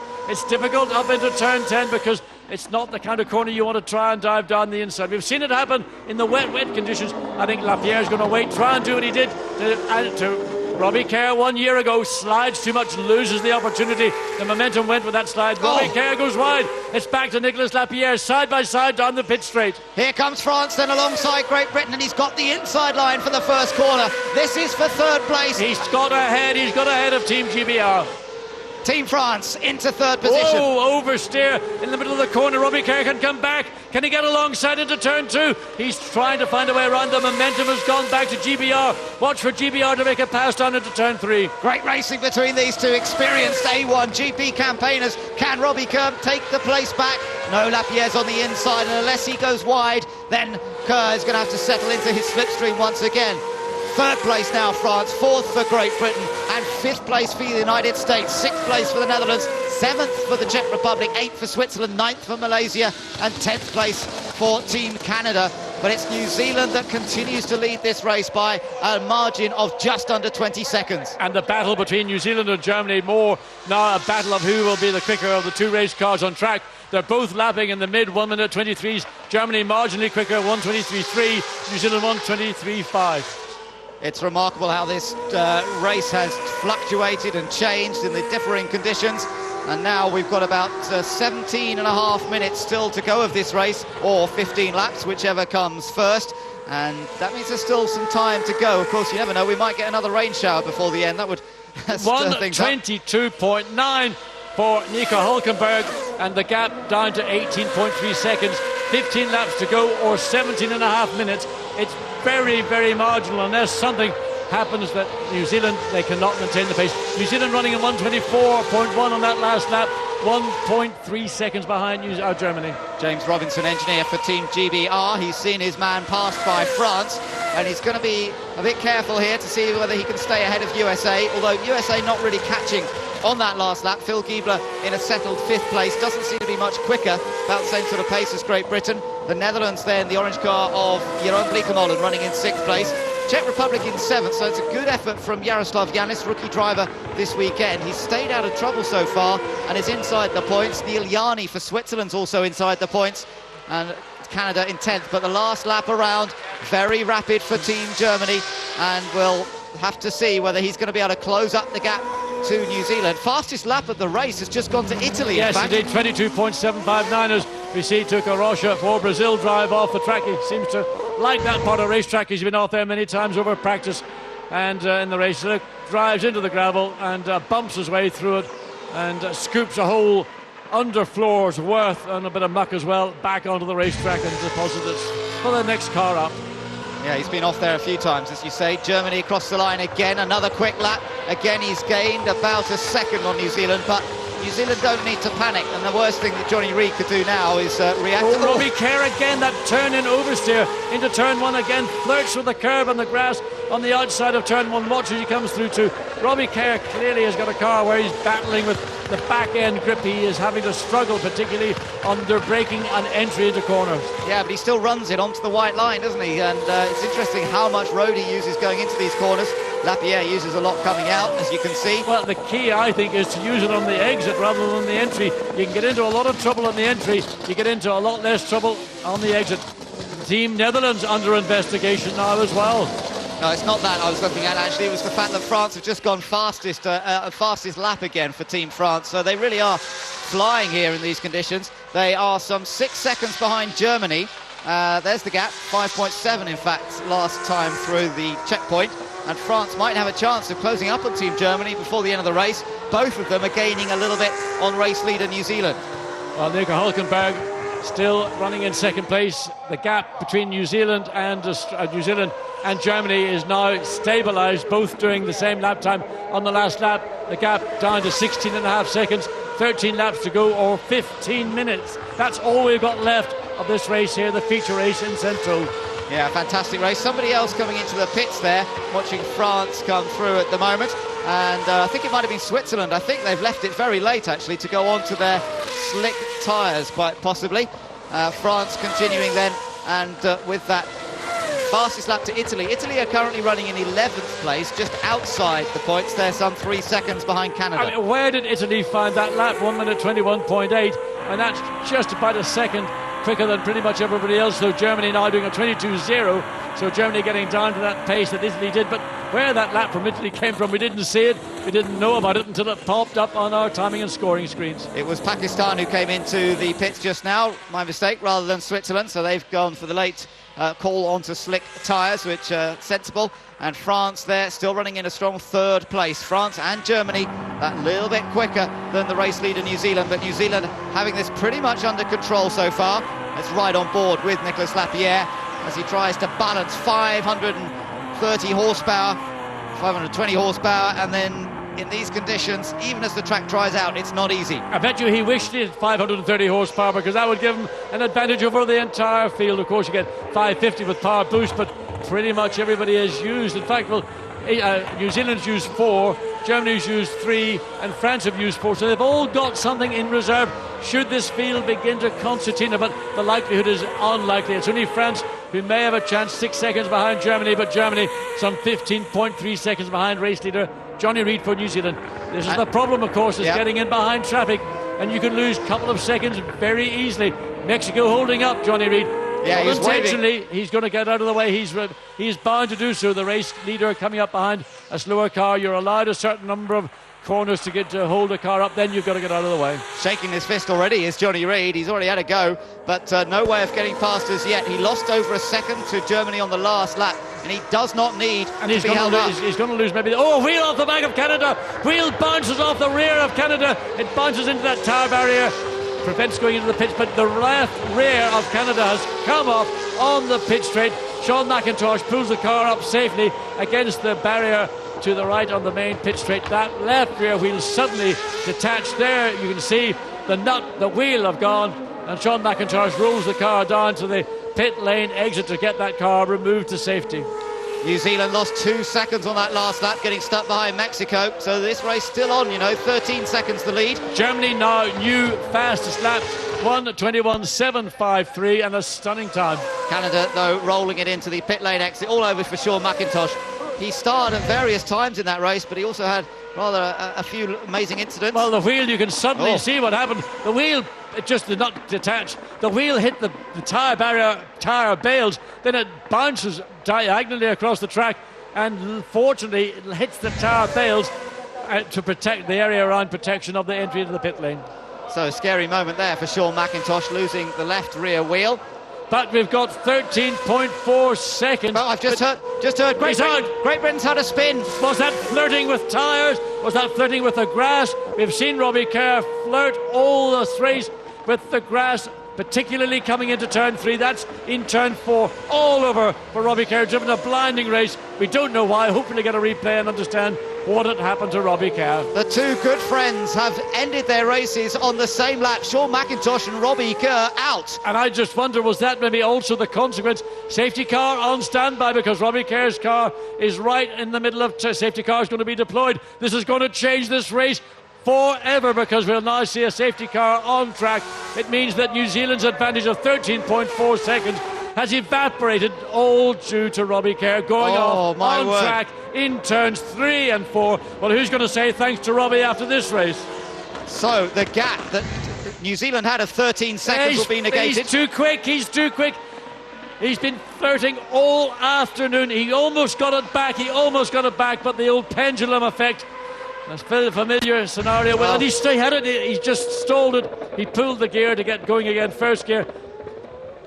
Yeah, he's going to try and get a bump started. He's decided he's going to drive the car back, but it's outside assistance. So look at all the corner workers. I don't even think half of them aren't even corner workers. They're all running onto the racetrack to try and push Robbie Kerr's car to get it started. Safety car on track. Meanwhile, while we've got a slight pause in this frantic action, let's hear from Sean McIntosh in the pits. Sean, are you okay? Yeah, fine. The wheel just fell off the back of the car, so I don't really know what it was, but that was just too bad. It was a bit of an eventful race with all the weather. I think you're the first person I've seen spinning in a pit lane as well. That was quite scary too. You nearly hit me. Yeah, I just hit the puddle. I think I just had a bit too much throttle on and just went sideways. So, I mean, feel bad for the guys for a couple of my mistakes, but at the end of the day, we can't do much about this. How difficult are conditions? I mean, when we went out in the, with the slicks, it was really slippy for a while, but our car was working well with the wets, and then it was starting to come on there again at the end. Sean, thanks very much. Thank you. So, Sean McIntosh, he's okay, despite the wheel removing company with the car. He drove very well in the midsection. He set some of the quickest laps of the race, but it wasn't to be a result in the end of the day. No, I think he had a deer in the headlights moment as he came onto the pits when the rear wheel detached, and of course it's always a scary moment. There it is again. The wheel just suddenly flies out to the left of the car, and again, absolutely little that Sean, in fact, he did very well to keep the car pointing in the right direction. 3 wheels on my wagon and all that, but it's that wayward tyre bouncing from left to right. Fortunately came to rest safely in that tyre bale just there. Now, why isn't New Zealand behind? Because he's picked up second place man, is that why? Just waiting to see them across the line. Yeah, he's waving them through. Yes, waving them well spotted, because so that was Germany leading the head, the chain of cars. There is New Zealand. New Zealand way around the racetrack. He's halfway around the racetrack, of course. He hasn't yet, he's come on, virtually a lap ahead of these cars, so the safety car is going to have to let everybody go through and to pick up Johnny Reid. So it's going to take the best part of at least 2 more laps to get this whole situation under control before this race can be released. There's 8 laps to go, but only 6 minutes remaining. We could see this race being a dash for the cash with about 4 minutes or less to go. Yeah, that's right. It's going to be a real sprint to the flag. That's no doubt about that. Let's hear now from Great Britain's engineer, James Robinson. James, he had some dramas on the grid and then Robbie's out. He told you what happened? He actually told us what happened, but obviously he was riding with no power boosts at all, so he drove fantastically, and he had a misfire for the whole race, so he drove a fantastic race to that point.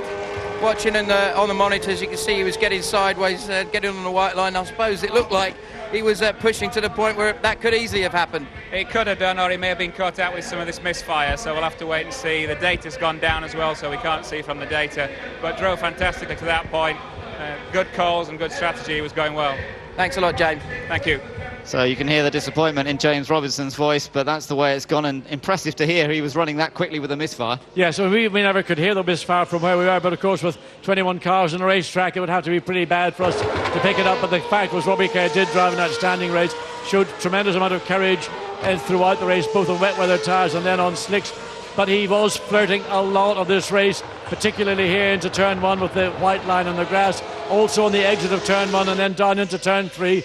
And it was ultimately in between turns 3 and turns 4 that did for him. He almost kept it all together. It was when he was shifting to get that first gear to do a donut to get the car pointing in the right direction. He actually stalled it. So, I mean, a great effort from Robbie Kerr, Team GBR, and praise from engineer James Robinson down in the pit wall of the team. So the leader is now behind the safety car and everybody else is trying to catch up, and they are doing so. They just went all past us, and of course the next to catch them will be Team Germany's Nico Hulkenberg. So they're going quite quickly at the moment as they try and catch up to the race leader, and everybody will they'll have to wait until they're all in formation before they even think about getting the race underway again. Just 6 minutes to go in this race, so it really will be maybe just 1 or 2 laps under green. Well, here we see Nico Hulkenberg, and he's got a gap from where he is up to New Zealand, but there's no one in sight on that last straight up to turn 10. There is the safety car, there is Johnny Reid for Team New Zealand, but we have to wait for the rest of the field to catch up, and then they have to see the safety car complete that lap. Let's now hear from David Sears in pit lane. David, we've just seen Johnny go past with the safety car. At last, Germany seems to have caught up Johnny. He was tootling around behind the safety car himself for a while. What's the situation? Well, obviously, Germany, when it pitted for slicks, had a bit of a slow pit stop. Lost 10 or 12 seconds. Well, as you can see, sorry to interrupt David there, but we've got a spinner, and it's USA. And USA were, well, they were in the top 6, but now, and I don't know if he stole the engine as well. I suspect he has done, because he's not in a position where he couldn't do a donut. So Team USA, and again, we've seen this happen before in that chain of cars. Under a safety car, a car is spun, and that's up at the exit of turn 10 into turn 11. He will need to have that car push started. Can he bump start it? Now, whether that will be considered outside assistance or not will be a matter for the stewards of the meeting to determine. But certainly that car engine he's got it running. But of course, all the good work that has been done by Phil Giebler and Team USA has been just chucked away, and somewhat needlessly as well. Of course, they were all running pretty much flat out to catch up to the queue, and I guess in all of that, I suppose there might have been a bit of bunching as well. It's hard to know what happened. We may get a chance to have a review, but there you see Team USA on the pit wall, and they're discussing what might have gone on. They're only second guessing as much as we are, particularly Bennett will be disappointed, and that's an understatement. Now the lights are out, John. We're going to get the race restarted, but when they come back around, there's only going to be about 2.5 minutes, maybe. They'll certainly get in 2 full laps. But now there will be 1 flying lap, and then they get 1 more lap, so 2 laps I'd anticipate, and it'll be the 3rd lap that they'll be flagged off. It really is going to be the dash for the cash here. $300,000 at stake, remember, for winning the feature race, $200,000 for finishing in second, so it's all about $100,000 between New Zealand and Germany. Yes, it is. There's 2 cars between France and these leading 2 cars, so watch Johnny Reid gets on the power as he comes out of turn 11. The charge down into turn 1, defending immediately, not giving the young German any opportunity to sneak down the inside. The race restarts with just 3.5 minutes to go. Can New Zealand hold on to take their second win of the day, or is Germany going to come back at them? France is actually 3rd and getting past Pakistan. Pakistan has spun in turn 1 out. Well, I hope that it wouldn't happen, but Nur Ali, now don't let reverse the car back onto the racetrack. Nur Ali, will this be another yellow flag? Will this race end under a yellow flag? Depends how quickly the corner workers can get Pakistan's car pulled to safety. New Zealand away well. Germany in second place. The yellow car of Australia not playing a part in the top three. He was in the queue, but he's well down the order. He's actually running in 11th position. New Zealand's Johnny Reid really on it on this lap. And the problem is that in turn one there is a standing yellow flag, so that reduces the opportunity for Nico Hulkenberg to make an attack. Contact! Well, I don't know what was going on there with the Swiss car and Brazil. It just appeared that Brazil was totally unaware that Switzerland was there. And I mean, Toko Rocha had a race which has been scrappy at best. Germany's opportunities are running dry here. New Zealand's Johnny Reid has made a brilliant restart. Can he hold on in front? They won't get the checkered flag this time around. They'll get one more lap, then the checkered flag. Indeed, and of course no overtaking unless that yellow flag has been withdrawn. It's a green wave flag coming down the pit straight. So can Nico Hulkenberg get in position? No, he can't. Both are using power boost to get maximum horsepower down this straight. In fact, they'll get 2 laps, won't they? They'll get this one and one more. Indeed, I thought 3 racing laps would be what we would get. So through that first turn where the yellows were, but very quick through there is New Zealand, and he's opened up the advantage. I watched Toko Rocha, totally unaware of what was going on, just drove straight into the side of the Swiss car, and well, I think I've said enough about that one.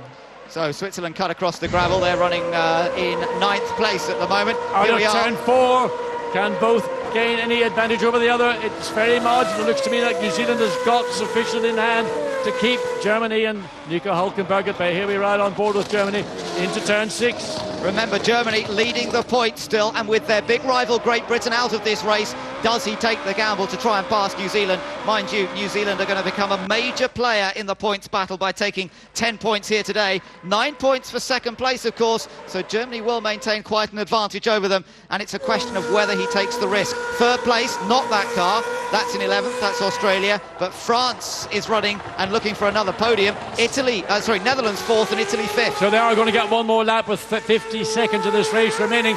So this is the last lap. We're about to go into the battle with Italy and the Netherlands. Contact at the back of the Netherlands from Italy. This is great stuff between these 2 race winners this year. Race winner at Zandvoort, the Netherlands, up against Beijing race winner Italy, and they're racing for 4th. And then racing for 4th, racing for first position, New Zealand, fastest lap of the race on the penultimate lap. Italy going past, but he's on the outside. The Dutch car trying to come back in a bit, he can't. Great move by Enrico Toccacello, using the power boost to perfection. He's in 4th. So what's going on with the battle for the lead? Germany, New Zealand leads. It was 0.8 of a second as they came across the start-finish line. I think that Germany have decided they'll take the 9 points for second place, and they'll give honour, a double honour this weekend for Team New Zealand, Johnny Reid, and one might say sweet revenge for what occurred back in Brno. That's right, Johnny Reid, when it has counted, has been brilliant. He struggled in the early laps, there's no doubt about it. His car wasn't working as well as the German car in the early stages, but it was a complete role reversal after the pit stop. Suddenly, New Zealand was flying, Germany was struggling. Johnny Reid took the lead. It looks as though he's going to hold on to it unless he makes a slip up on the last lap. He's only got a few corners to go here, and it looks as though New Zealand's going to become only the second nation of this second season to do the double, win the sprint race early in the day and come through to take victory in the feature race as well.